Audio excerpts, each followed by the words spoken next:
ുള്ള സുഹൃത്തുക്കൾ,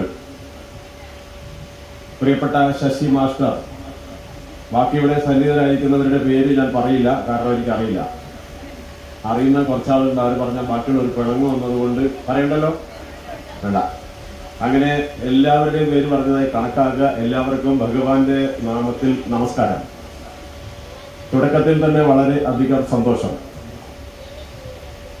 ഇവിടെ നടക്കുന്ന ഓരോ ചടങ്ങും നമ്മുടെ നാടിൻ്റെ ആ നന്മ വിളിച്ചറിയിക്കുന്ന, അതിൻ്റെ പ്രകാശം പരത്തുന്ന തരത്തിലുള്ള ചടങ്ങുകളാണ് ഇവിടെ നടക്കുന്നത്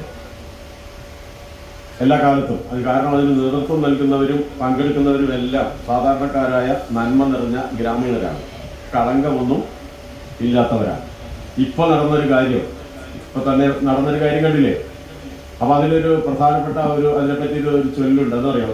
നല്ലതല്ലൊരുവൻ ചെയ്ത നല്ല കാര്യം മറപ്പത്, നല്ലതല്ലാത്തതുടനെ മറന്നിടുന്നതുത്തമം. കേട്ടിട്ടുണ്ടോ? അത് കേട്ടിട്ടുണ്ടോ? കാണാതെ പഠിച്ചോ? എന്താ പറഞ്ഞത്? നല്ലതല്ലൊരുവൻ ചെയ്ത നല്ല കാര്യം ഞാൻ കുറച്ചേ പറയുന്നുള്ളൂ. പറഞ്ഞു കഴിഞ്ഞിട്ട് നാളെ ചോദിക്കുമ്പോൾ തിരിച്ച് പറയാൻ പാകത്തിന് പഠിക്കണം എന്നുള്ളതാണ് എൻ്റെ ആഗ്രഹമാണ്. വെറുതെ കേട്ട് പോയിട്ട് കാര്യമില്ല. ഒരുപാട് ഗഹനമായ തത്വങ്ങളൊന്നും ഞാൻ പറയാറില്ല, അല്ലെ അത് ശശിമാഷോട് പറയാം. അത് പറയാം. അപ്പൊ പിന്നെ എന്താ വേണ്ടത്? കുറച്ച് പറഞ്ഞിട്ടുണ്ടെങ്കിൽ നമുക്ക് എന്തെങ്കിലും ഉപകാരമുള്ളതാണ് ഓർത്തിരിക്കണ്ടേ. അപ്പൊ ഞാനിപ്പോ പറഞ്ഞൊരു ആപ്തവാക്യം പ്രധാനപ്പെട്ട നമ്മുടെ ഒരു സംസ്കാരമാണ്, ആരും മറക്കരുത്. നല്ലതല്ലൊരുവൻ ചെയ്ത നല്ല കാര്യം മറപ്പത്, നല്ലതല്ലാത്തതുടനെ മറന്നിടുന്നതുത്തമം. അതിൻ്റെ ഒരു വിശദീകരണം വേണോ ശ്രീജിത്തെ? വേണോ? അപ്പൊ എന്താ പറഞ്ഞത്? നല്ലതല്ലൊരുവൻ ചെയ്ത നല്ല കാര്യം മറപ്പത്. നമുക്ക് വേണ്ടി ഏതെങ്കിലും തരത്തിൽ എന്തെങ്കിലും ഒരു നന്മ ആരെങ്കിലും ചെയ്തിട്ടുണ്ടെങ്കിൽ അത് മറക്കാൻ പാടുണ്ടോ? ഉണ്ടോ? നിങ്ങൾ അങ്ങനെ പറയും. മാടകശ്ശേരിക്കാർ മറക്കൂല. അതിന് തെളിവാണ് ഇപ്പൊ കണ്ടത്, അല്ലെ? ഈ ക്ഷേത്രത്തിന്റെ പുനരുദ്ധാരണ കാലം മുതലേ അതിനുവേണ്ടി കഷ്ടപ്പെട്ടിട്ടുള്ള ആളുകളെ ഉത്സവം നടക്കുമ്പോൾ അവരെ ഒന്ന് ആദരിക്കുന്ന ഒരു മര്യാദ കാണിക്കുമ്പോൾ ഇപ്പൊ നടന്ന സംഗതി അതാ, അല്ലേ? നല്ലതല്ലൊരുവൻ ചെയ്ത നല്ല കാര്യം മറപ്പത്. അങ്ങനെ നല്ലത് എന്തെങ്കിലുമൊക്കെ നമ്മുടെ ജീവിതത്തിൽ ആരെങ്കിലും, ക്ഷേത്രത്തിൽ മാത്രമല്ല, നമ്മുടെ ജീവിതത്തിൽ ആരെങ്കിലും എന്തെങ്കിലും ഇതുപോലെ ചെറിയൊരു കാര്യമാണെങ്കിൽ പോലും നല്ലത് ചെയ്തിട്ടുണ്ടെങ്കിൽ അത് മറക്കാൻ പാടില്ല. ശരിയാണല്ലോ? നല്ലൊരു കാര്യമാണ്. അപ്പൊ നിങ്ങൾക്ക് ഓർക്കാൻ പറ്റുന്ന ഒരു കാര്യം. പിന്നെ അതിന് ശേഷം പറയുന്നുണ്ട്, എന്താണ്? നല്ലതല്ലാത്തതുടനെ മറന്നിടുന്നത് ഉത്തമം. നല്ലതല്ലാത്തത് ആരെങ്കിലും ചെയ്തിട്ടുണ്ടെങ്കിൽ ഓർത്തു വെക്കേണ്ട കാര്യമുണ്ടോ? ഉണ്ടോ? അങ്ങനെ വൈരാഗ്യത്തിനും സൂക്ഷിക്കേണ്ട കാര്യമുണ്ടോ? നിങ്ങൾ പറയും. 10-35 കൊല്ലം മുമ്പ് എന്നെ കല്യാണം കഴിച്ച് കൊണ്ടുവന്ന അന്ന് രാത്രി എൻ്റെ അമ്മായിയമ്മ എന്നോട് പറഞ്ഞെന്താന്ന് എനിക്ക് ഇപ്പോഴും ഓർമ്മയുണ്ട്. വല്ല കാര്യമുണ്ടോ? അങ്ങനെ ഓർത്തു വെക്കേണ്ട കാര്യമുണ്ടോ സഹോദര? നിങ്ങളോട് കൂടിയാ അത് ഓർക്കണ്ട. നിങ്ങൾക്ക് ഓർമ്മയുണ്ടോ? ഈ അടുത്ത ഒരു 3 മാസം മുമ്പാണ്, കണ്ണൂര് തലശ്ശേരിയാണ്, 65 വയസ്സായിട്ടുള്ള ഒരാൾ അതേ പ്രായത്തിലുള്ള ഒരാളെ കൂട്ടുകാരെ കൂട്ടി റോഡിൽ വെച്ച് തല്ലി കണ്ണൊക്കെ എടുത്ത് ഇടിയാൻ കൊടുത്തു. അങ്ങനെ നല്ല പരിക്ക് പറ്റിയതെന്ന് അയാൾ കേസ് കൊടുത്തു. ഇടി കിട്ടിയാണ് കേസ് കൊടുത്ത് പോലീസ് വിളിച്ചു വരുത്തി കാര്യം ചോദിച്ചപ്പോൾ എന്താ പറഞ്ഞതറിയോ? 65 വയസ്സുള്ള അയാൾ പറഞ്ഞത്, ഞാൻ 5ാം ക്ലാസ്സിൽ പഠിക്കുമ്പോൾ ഇവൻ എൻ്റെ കൂടെ പഠിച്ചത്, ആ 5ാം ക്ലാസ്സിൽ വെച്ച് ഇവൻ എന്നെ തല്ലിയായിരുന്നു, അതിന് പകരം കിട്ടിയതാ എന്ന് 65 വയസ്സായപ്പോ. ഇത് എന്തൊരു കഷ്ടമാണ്. അതാണ് നല്ലതല്ലാത്തതുടനെ മറന്നിടുന്നത് ഉത്തമം. സമ്മതിച്ചോ? ഇത് രണ്ടും ജീവിതത്തിൽ നടപ്പിലാക്കുമെന്ന് ഉറപ്പുള്ളൊരു കൈവക്ക്. നല്ലത് ആരെങ്കിലും ചെയ്തിട്ടുണ്ട് ഞങ്ങൾ ഒരിക്കലും മറക്കൂല എന്ന് ഉറപ്പുള്ളൊരു കൈയുണ്ട്. ഓക്കെ, നന്ദി ഉണ്ടായിരിക്കണം അതിന്റെ അർത്ഥം. കുറച്ച് പേർക്ക് നന്ദിയില്ല കേട്ടോ. നിങ്ങൾക്കില്ല നന്ദി? നിങ്ങൾക്കൊക്കെ എന്തൊക്കെ നന്മ ചെയ്ത് തന്നിട്ടുണ്ടെന്ന് അറിയാം. ആര്? താരാട്ട് പാടിയതമ്മ, താലോലം ആട്ടിയതമ്മ, അല്ലേ? പൊന്നിന്റെ നിറമല്ലേലും പൊന്നേന്ന് വിളിച്ചതമ്മ, പൊന്ന, അല്ലേ? ശരിയാണ്. ആ അമ്മയെ മറക്കാൻ പറ്റുമോ? ഇവിടെ നോക്കിയ പച്ച ഷർട്ടിട്ടാണ് അമ്മയെ മറക്കാൻ പറ്റുമോ? അമ്മയെക്കാളും വലുതാരെങ്കിലും ഉണ്ടോ?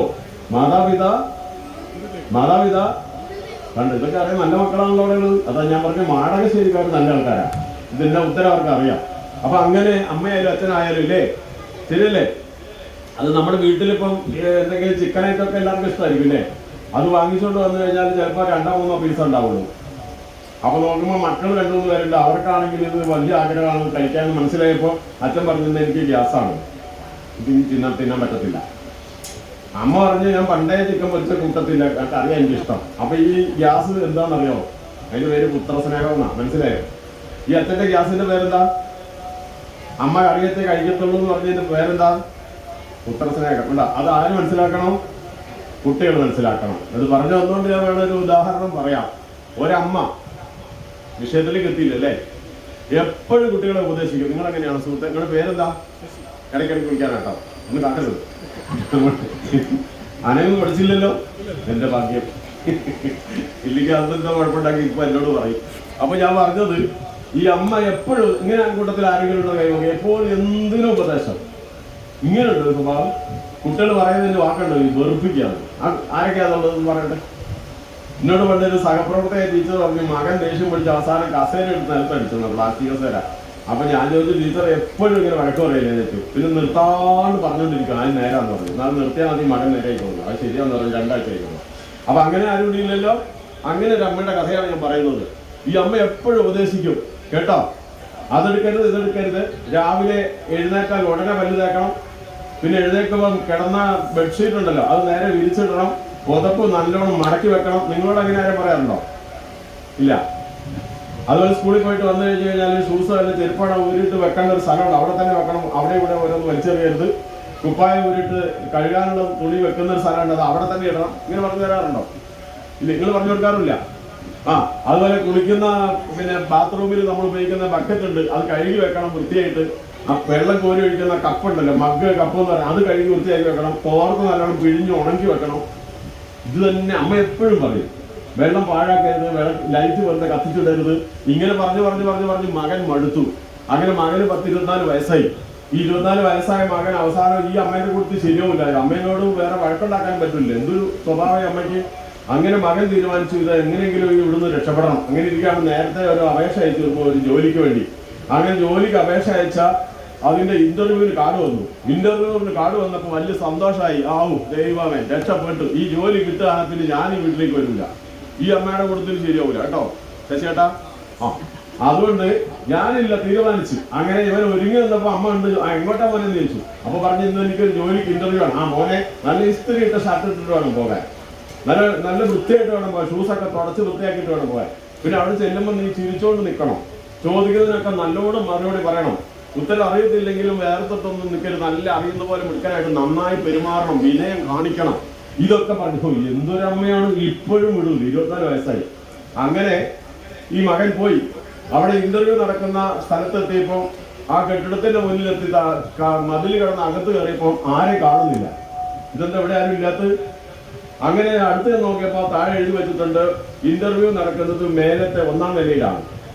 അങ്ങനെ 1-ാം നിലയിലേക്ക് കയറാൻ നോക്കുമ്പോഴാണ് ആ മുറ്റത്ത് ഈ പൂന്തോട്ടം നനയ്ക്കുന്ന ഒരു ടാപ്പ് ഓസ് ഇട്ടിട്ട് വെള്ളം ഇങ്ങനെ ഒഴുകി പോവുക, പൂട്ടിയിട്ടില്ല. പെട്ടെന്ന് തന്നെ മകന് തോന്നി, അമ്മ പറഞ്ഞിട്ടുണ്ട് വെള്ളം ഇങ്ങനെ പാഴാക്കരുതെന്ന്. വേഗം ചെന്നിട്ട് അത് പൂട്ടി. അത് കഴിഞ്ഞിട്ട് കയറാൻ നോക്കുമ്പോഴാണ് ചവിട്ടിയില്ലേ, അതല്ലേ പറയുന്നത്, ഈ ചവിട്ടി അവിടെ മറിഞ്ഞു കിടക്കുന്നില്ല. ആരെ ചവിട്ടി വീഴൂലേ. ഇത് കണ്ടപ്പോൾ തോന്നി, അമ്മ പറഞ്ഞിട്ടുണ്ട് ഇത് ഇങ്ങനെ ഇട്ട് കിടക്കരുത്, നേരെ ഇടണമെന്ന്. വേഗം നേരെ ഇട്ടു. അത് കഴിഞ്ഞ് സ്റ്റെപ്പ് കയറാൻ നോക്കുമ്പോൾ അതുണ്ട് ഒരു ബൾബ് കത്തി കിടക്കുന്നത്. ഈ പകൽ ബൾബൂടെ കത്തി കിടക്കുന്നത് ഇങ്ങനെ കണ്ടാൽ ഓഫ് ചെയ്യണമെന്ന് ആര് പറഞ്ഞിട്ടുണ്ട്? അമ്മ പറഞ്ഞിട്ടുണ്ട്. വേഗം ഓഫ് ചെയ്തു. കയറി ചെന്ന് കഴിഞ്ഞപ്പോൾ മുകളിൽ ചെന്നപ്പോൾ ഒരു കസേര മറിഞ്ഞു കിടക്കുന്നു. അമ്മ എപ്പോഴും പറയാറുണ്ട് ഇങ്ങനെ ഇടരുതെന്ന് പറഞ്ഞിട്ടത്. വേഗം നിവർത്തി വെച്ചു. പിന്നെ അകത്തോട്ട് കയറി. ഇന്റർവ്യൂവിന് വിളിച്ചു കഴിഞ്ഞാൽ അകത്ത് കയറിയപ്പോൾ അവിടെ ഇതുപോലെ ചവിട്ടി നീങ്ങി മാറി കിടക്കുന്നു. അത് നേരെ ഇട്ടിട്ട് അങ്ങോട്ട് ചെന്നു. അപ്പൊ ഇന്റർവ്യൂ ബോർഡിന്റെ മുന്നിൽ ചെന്ന് കഴിഞ്ഞപ്പോൾ ഇയാൾ സർട്ടിഫിക്കറ്റ് ഒക്കെ എടുത്തു.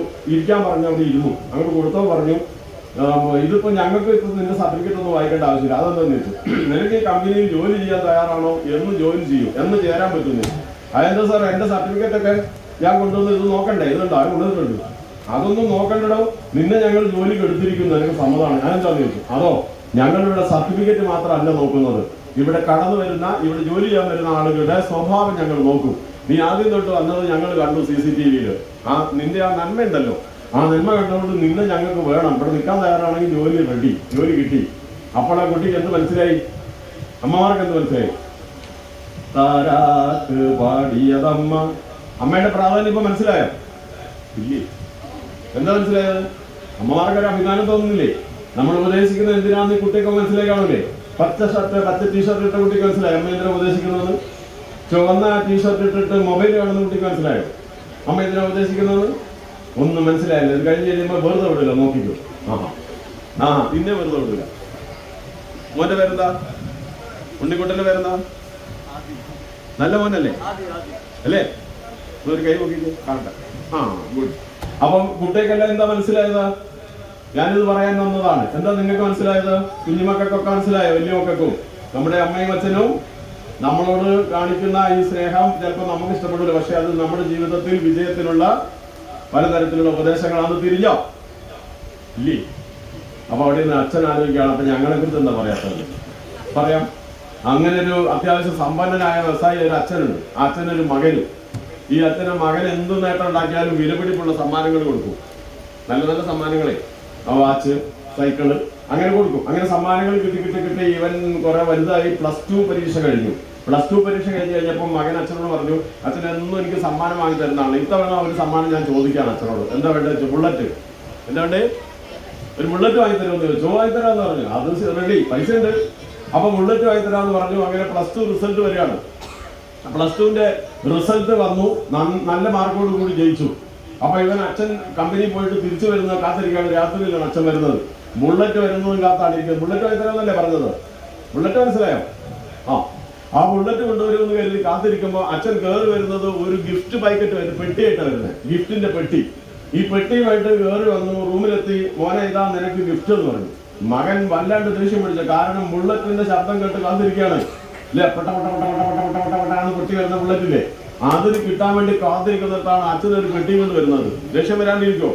വല്ലാണ്ട് ദേഷ്യം പിടിച്ചു. ആ പെട്ടി അവൻ റൂമിൽ കൊണ്ടുപോയി തുറന്നു നോക്കി. അതിനകത്തൊരു പുസ്തകം വലിച്ചൊക്കെ ഏറെടുത്തു. ആ പുസ്തകം വലിച്ചെറിഞ്ഞിട്ട് കഥക അടച്ചു.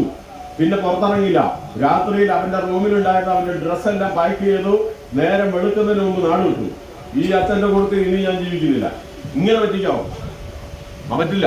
അത്ര ദേഷ്യം പിടിച്ചു സ്ഥലം വിട്ടു.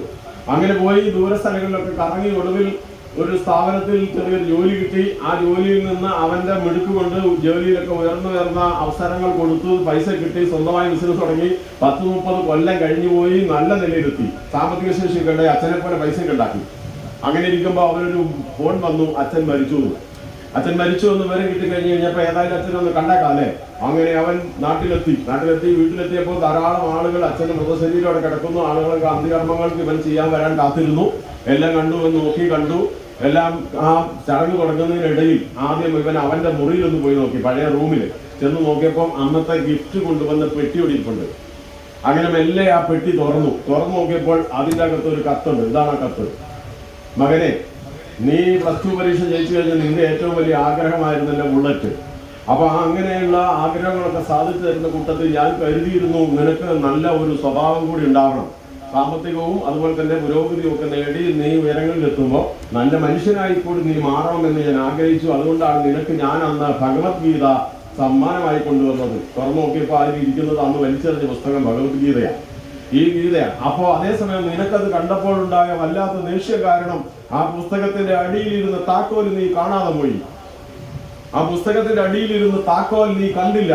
കാരണം നിനക്ക് ദേഷ്യം കൊണ്ട് കണ്ണു കാണില്ലായിരുന്നു എന്ന് പറഞ്ഞു കഴിഞ്ഞപ്പോൾ മകനൊരു സംശയം. പുസ്തകം മാറ്റിയിട്ട് താഴെ നോക്കിയപ്പോൾ അത് ആ ബുള്ളറ്റിന്റെ താക്കോലാണ്.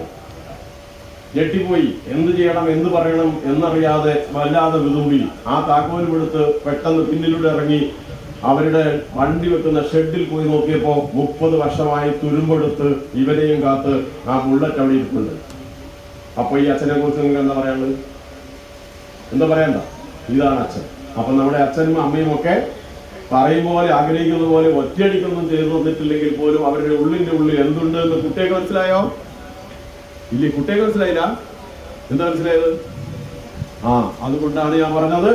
അത് നമ്മൾ നേരത്തെ ഈ കുട്ടി എനിക്ക് പറഞ്ഞു തന്നു, മാതാപിതാ ഗുരു ദൈവം. അപ്പൊ ഇത് നിങ്ങൾക്ക് മനസ്സിലായല്ലോ.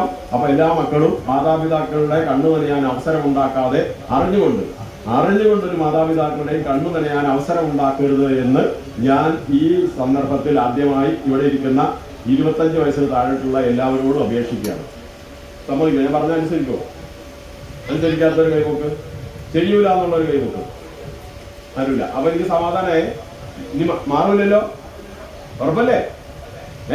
അത് അങ്ങനെയാണ്. അപ്പൊ ഞാൻ കഴിഞ്ഞ ദിവസം ഒരു അമ്പലത്തിൽ ചെന്നിട്ട് വേറൊരു കാര്യം പറഞ്ഞിരുന്നു. നമ്മളെല്ലാവരും സ്വഭാവത്തിൽ ഈ ദേഷ്യവും അതുപോലെ തന്നെ എടുത്തുചാട്ടമൊക്കെ ഉപേക്ഷിച്ചിട്ട് നല്ല മനുഷ്യരായി മനസ്സ് നല്ല ഇതാകണം. ഇന്ന് കലിയുഗമാണ്. കലിയുഗത്തിൽ പല തരത്തിലുള്ള അക്രമങ്ങളും കൊലപാതകങ്ങളും നടക്കുന്നു. ഗൾഫിൽ ഇപ്പോൾ അടുത്ത ദിവസം കോഴിക്കോട്ടുകാരായ രണ്ടുപേരെ കുത്തിക്കുന്നു. വഴക്കുണ്ടാക്കിയ തടസ്സം പിടിച്ചതിനാണ്. കൊല്ലത്താണെങ്കിൽ ഇതുപോലൊരു ഉത്സവം നടക്കുമ്പോൾ ഗാനമേള നടക്കുന്നതിന് മുമ്പിൽ നിന്ന് 16കാരൻ ഡാൻസ് കളിക്കുമ്പോൾ വേറൊരാളുടെ കാലിൽ ചവിട്ടിയതിന് അവിടെ വെച്ച് ആൾ കൂടി അയാൾ തല്ലിക്കൊന്നു. ഇതുപോലെ എല്ലാം കൂടി ഞാൻ പറയുന്നില്ല. അങ്ങനെയൊക്കെയുള്ള ഒരു സമയത്ത് ഇതൊന്നും ഉണ്ടാവാതിരിക്കാൻ, മനുഷ്യൻ നന്നാവാൻ കൂടിയാണ് ഈ ഉത്സവങ്ങളും അതുപോലെ തന്നെ ഓരോ പുരാണ ഇതിഹാസങ്ങളും പഠിപ്പിക്കുന്നൊക്കെ പറഞ്ഞു പോകുന്നു. ഞാൻ വീട്ടിലെത്തി 1 മണിക്കൂർ കഴിഞ്ഞപ്പോൾ അവിടെ അടി നടന്നു. തട്ടിക്കൂത്താണ്, സ്ഥലം പറയില്ല. അതുകൊണ്ട് പറയുന്നത് എന്താണ്, നമ്മൾ ജീവിതത്തിൽ ഉൾക്കൊള്ളാൻ സാധിക്കുന്നതിന് വെറുതെയാണല്ലോ. അപ്പൊ നമുക്ക് വിഷയത്തിലേക്ക് കടക്കാം അല്ലെ. അപ്പൊ ഇങ്ങനെയൊക്കെയാണ്. ഏതായാലും വളരെ സന്തോഷം കൊണ്ട് നിങ്ങളുടെ ഈ നന്മയെ കണ്ടിട്ട് ഞാൻ ആമുഖമായിട്ട് അങ്ങനെ പറഞ്ഞതാണ്. നമുക്കിവിടെ ഒരു വിഷയം തന്നിട്ടുണ്ട്. നമുക്ക് ഏകദേശം എത്ര സമയം അനുവദിച്ചിട്ടുള്ളത് ബാബുക്കളെ? 1 മണിക്കൂറാ സമയം പറയില്ലേ? ചിലപ്പോൾ നീണ്ടുപോയാലും പറയണം. കാരണം കലാപരിപാടികളുണ്ട്. പ്രാദേശിക കലാപരിപാടിയല്ലേ ഇവിടെ നടക്കുന്നത്? ആണോ? അപ്പൊ തീർച്ചയായിട്ടും അവർക്ക് മുൻഗണന കൊടുക്കണം പ്രഭാഷണത്തെക്കാളും. അപ്പൊ ടൈം കറക്റ്റാക്കി പറഞ്ഞോളൂ, എനിക്ക് കുഴപ്പമില്ല. പിന്നെ നമുക്ക് വരാൻ പങ്കെടുക്കാം. അതാണ് ഏറ്റവും നല്ലൊരു കാര്യം നിങ്ങൾ ചെയ്യുന്നത്. പ്രദേശത്തെ നല്ല കലാകാരികളെ എല്ലാം അവസരം കൊടുത്ത് പ്രോത്സാഹിപ്പിക്കുകയും ഒക്കെ ചെയ്യുന്നത്. അത് വേറെ ഗുണം കൂടെ ഉണ്ട്. നിങ്ങൾ കൊല്ലത്ത് നിന്ന് 10 ലക്ഷത്തിന്റെ ഒരു നാടകം ഇവിടെ കളിപ്പിച്ചാൽ 10 ലക്ഷം രൂപ നമ്മുടേത് കൊല്ലത്തെത്തി. നമ്മൾ ഇവിടെ കളിക്കുമ്പോൾ നമുക്ക് അത്തരത്തിലുള്ള വലിയ നഷ്ടങ്ങളൊന്നും ഇല്ലാതെ, സാമ്പത്തിക ചോർച്ചയില്ലാതെ ആ പണം ഇവിടെ തന്നെ ഉണ്ടാകും എന്നതാണ്. അതിന് വലിയ നേട്ടവുമുണ്ട്. മാത്രമല്ല ഇപ്പൊ എല്ലാ ക്ഷേത്രങ്ങളിലും തന്നെ പ്രാദേശിക കലാപരിപാടികൾ പ്രാധാന്യം നൽകുന്നുണ്ട്. ഗംഭീരമായിട്ടുള്ള പരിപാടികൾ അതാത് പ്രദേശത്തെ ഭക്തജനങ്ങൾ അവതരിപ്പിക്കുന്നുണ്ട്. കഴിഞ്ഞ മേച്ചേരി ഉത്സവത്തിനൊക്കെ ഉള്ള കലാപരിപാടികൾ വളരെ എന്താ പറയാ, പ്രൊഫഷണൽ ആയിട്ടുള്ള കലാപരിപാടികൾക്ക് തുല്യമായിരുന്നു. അവര് പഠിച്ച തിരുവാതിരയും കളികളും അതുപോലെ ഉള്ള കലാപരിപാടികൾ ഗുരുവായൂർ പോയിട്ടാണ് അരങ്ങേറ്റം നടത്തിയ അടുത്ത കാലത്ത്. അതുപോലെ തൃക്കടമണ ക്ഷേത്രത്തിലുണ്ട് വലിയൊരു ടീം. എല്ലായിടത്തും ഉണ്ട്. ഇപ്പൊ ഇവിടെയും ഉണ്ടല്ലോ. അത് നല്ല കാര്യം. അപ്പൊ ഇവിടെ ക്ഷേത്രത്തിന്റെ പ്രാധാന്യമല്ലേ പറയാൻ പറഞ്ഞത്? സമൂഹ നന്മയ്ക്ക് അങ്ങനെയല്ലേ പറഞ്ഞത്? കുറച്ച് സമയം ആലോചിക്കാം അല്ലേ. ഉള്ള സമയത്ത് ക്ഷേത്രത്തെ കുറിച്ച് നമുക്ക് ചിന്തിക്കുമ്പോൾ നമ്മുടെ സമൂഹത്തിൽ നമുക്ക് എന്താണ് ഗുണം, അതുകൊണ്ട് ക്ഷേത്രത്തിന്റെ പ്രാധാന്യം തന്നെയാണ് വിഷയം. നമുക്ക് നമുക്ക് എല്ലാവർക്കും ചേർന്ന് ചിന്തിക്കാം. എന്തൊക്കെയാണ് നമ്മുടെ ക്ഷേത്രം കൊണ്ട് നമുക്ക് കിട്ടുന്ന ഗുണങ്ങൾ? നിങ്ങൾ ഏതെങ്കിലും ഓർത്ത് വെച്ചിട്ടുണ്ടോ? എനിക്ക് പറഞ്ഞു തരാൻ ഒരുപാട് പറയാനുണ്ട് അല്ലേ. ഞാൻ ഒരെണ്ണം പറയട്ടെ, നിങ്ങൾ സമ്മതിക്കാൻ അറിയില്ല. നമ്മുടെ ഭക്തജനങ്ങളുടെ ഏറ്റവും പ്രധാനപ്പെട്ട ആശ്രയ കേന്ദ്രമാണ് ബാക്കി പറയും ക്ഷേത്രം. നമ്മുടെ സങ്കടങ്ങൾ അല്ലെ, നമ്മുടെ ആവശ്യങ്ങൾ, പ്രശ്നങ്ങൾ, പ്രയാസങ്ങൾ എല്ലാം പോയിട്ട് പറയാനുള്ള സന്നിധിയാണ് നമ്മുടെ മഹാദേവ സന്നിധി. ശരിയല്ലേ? നമുക്കുള്ള സങ്കടങ്ങളൊക്കെ പറയാനുള്ള ഒരേ ഒരു പ്രധാനപ്പെട്ട ശക്തി ചൈതന്യ കേന്ദ്രം നമ്മുടെ ക്ഷേത്രമാണ്. അതുപോലെ ഓരോ സ്ഥലത്തും ഉള്ള ക്ഷേത്രങ്ങൾ എന്ന് പറയുന്നത് ആ പ്രദേശത്തെ ഭക്തജനങ്ങളുടെ സങ്കടങ്ങൾ, പ്രശ്നങ്ങൾ, പ്രയാസങ്ങൾ, ആഗ്രഹങ്ങളൊക്കെ സമർപ്പിക്കാനും അത് നേടിയെടുക്കുവാനുള്ള ഈശ്വരാനുഗ്രഹം തേടാനുള്ള തിരുസന്നിധിയാണ് ക്ഷേത്രങ്ങൾ. ഒന്നാമത്തെ കാര്യം ശരിയല്ലേ? അതെ, അതിനൊരു വലിയ വിശദീകരണം വേണ്ടല്ലോ. പിന്നെ അതേപോലെ തന്നെ ഈ ഒരു പ്രദേശത്തെ മനുഷ്യരെ, ജനങ്ങളെ ഭക്തിയിലേക്ക് കൊണ്ടുവരാൻ, ഭക്തജനങ്ങളാക്കി മാറ്റാൻ വളരെ പ്രധാനപ്പെട്ടത് ആ പ്രദേശത്ത് ക്ഷേത്രമാണ്. ഇപ്പൊ ക്ഷേത്രം പറയാ, ഒരു കുടുംബക്ഷേത്രം അല്ലെങ്കിൽ ഗ്രാമക്ഷേത്രം അല്ലെങ്കിൽ അതുപോലെ പൊതുവായ ക്ഷേത്രങ്ങൾ, മഹാക്ഷേത്രങ്ങൾ ഒക്കെ ഉണ്ട്. അപ്പൊ ഏതെങ്കിലും ക്ഷേത്രം ഒരു പ്രദേശത്ത് ഉണ്ടാവും. നമ്മുടെ ഭാരതം എന്ന് പറയുന്നത് ആർഷഭാരതമാണ്. ഈ ആധ്യാത്മികതയുടെയും ക്ഷേത്രങ്ങളുടെയും നാടാണ്. അതുകൊണ്ട് ക്ഷേത്രമില്ലാത്ത പ്രദേശങ്ങൾ നമ്മുടെ രാജ്യത്തില്ല. നമ്മുടെ നാട്ടിൽ കുറച്ച് കുറവുണ്ടെങ്കിലും ഉള്ളൂ. നമ്മുടെ അടുത്തടുത്ത് ക്ഷേത്രം ഉണ്ട്. പക്ഷെ പാലക്കാടോ മറ്റു പ്രദേശങ്ങളോ വെച്ച് നോക്കുമ്പോൾ നമ്മുടെ നാട് കുറച്ച് കുറവെന്നേ പറയുള്ളൂ. എന്നാൽ അത് കുറവെന്നെ അടുത്തുണ്ട്. അപ്പൊ ഈ ക്ഷേത്രങ്ങൾ കൊണ്ടുള്ള മറ്റൊരു പ്രധാനപ്പെട്ട ഗുണം പറയുന്നത് ആളുകളെ ഭക്തിയിലേക്ക് കൊണ്ടുവരാൻ സാധിക്കുന്നുണ്ട്. അതെങ്ങനെയാന്ന് വെച്ചാൽ, ഉദാഹരണത്തിന് നമ്മുടെ സുഭാഷ് ബാബു, അതുപോലെ ഹരിദാസ് ഏട്ടൻ, അതുപോലെ ഇവരെല്ലാം ഉണ്ടല്ലോ, ഈ ഇരിക്കുന്ന ശശിയേട്ടൻ, നിങ്ങൾ ഓരോരുത്തരും, അതുപോലെ മാതൃസമിതിയുടെ ഭാരവാഹികളെ വിജയലക്ഷ്മി അവர்களுം വിനിത സഹോദരി, നിങ്ങളെല്ലാം, ബാക്കിയുള്ളവരുടെ പേരറിയാത്തോണ്ട, നിങ്ങൾ ഓരോരുത്തരും ഈ ക്ഷേത്രവുമായി ബന്ധപ്പെട്ട് നിത്യേന വീട്ടിൽ ചർച്ച ചെയ്യുന്നു, അമ്പലത്തിലേക്ക് പോരുന്നു, ആരാധനയിൽ പങ്കെടുക്കുന്നു, ഉത്സവങ്ങൾക്ക് വേണ്ടി കഷ്ടപ്പെടുന്നു, നാടുകളുടെ കളക്ഷന് വേണ്ടി നടക്കുന്നു. ഇതെല്ലാം നിങ്ങളുടെ മക്കൾ കാണുകയാണ്.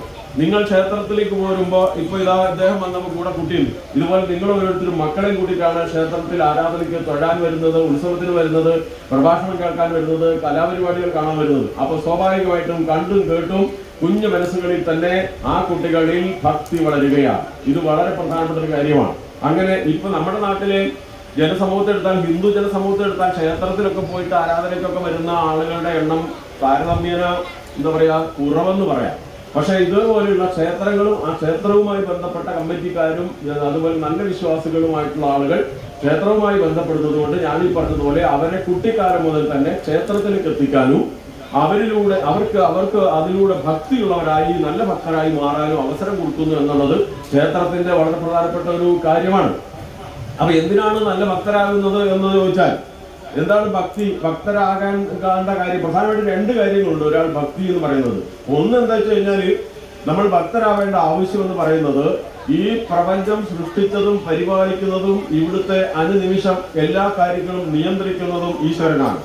അങ്ങനെയാണെങ്കിൽ ഈശ്വരന്റെ അനുഗ്രഹം ലഭിച്ചാൽ മാത്രമേ തീർച്ചയായിട്ടും നമ്മുടെ ജീവിതത്തിൽ സുഖം, സന്തോഷം, സമാധാനം, പുരോഗതി എന്നിവ ഉണ്ടാകത്തുള്ളൂ.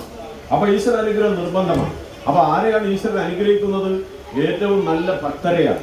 അപ്പൊ ഉദാഹരണമായിട്ട് ദൈവത്തിന് ആരെയാണ് ഏറ്റവും ഭക്തരായിട്ട് ഇഷ്ടപ്പെടുക?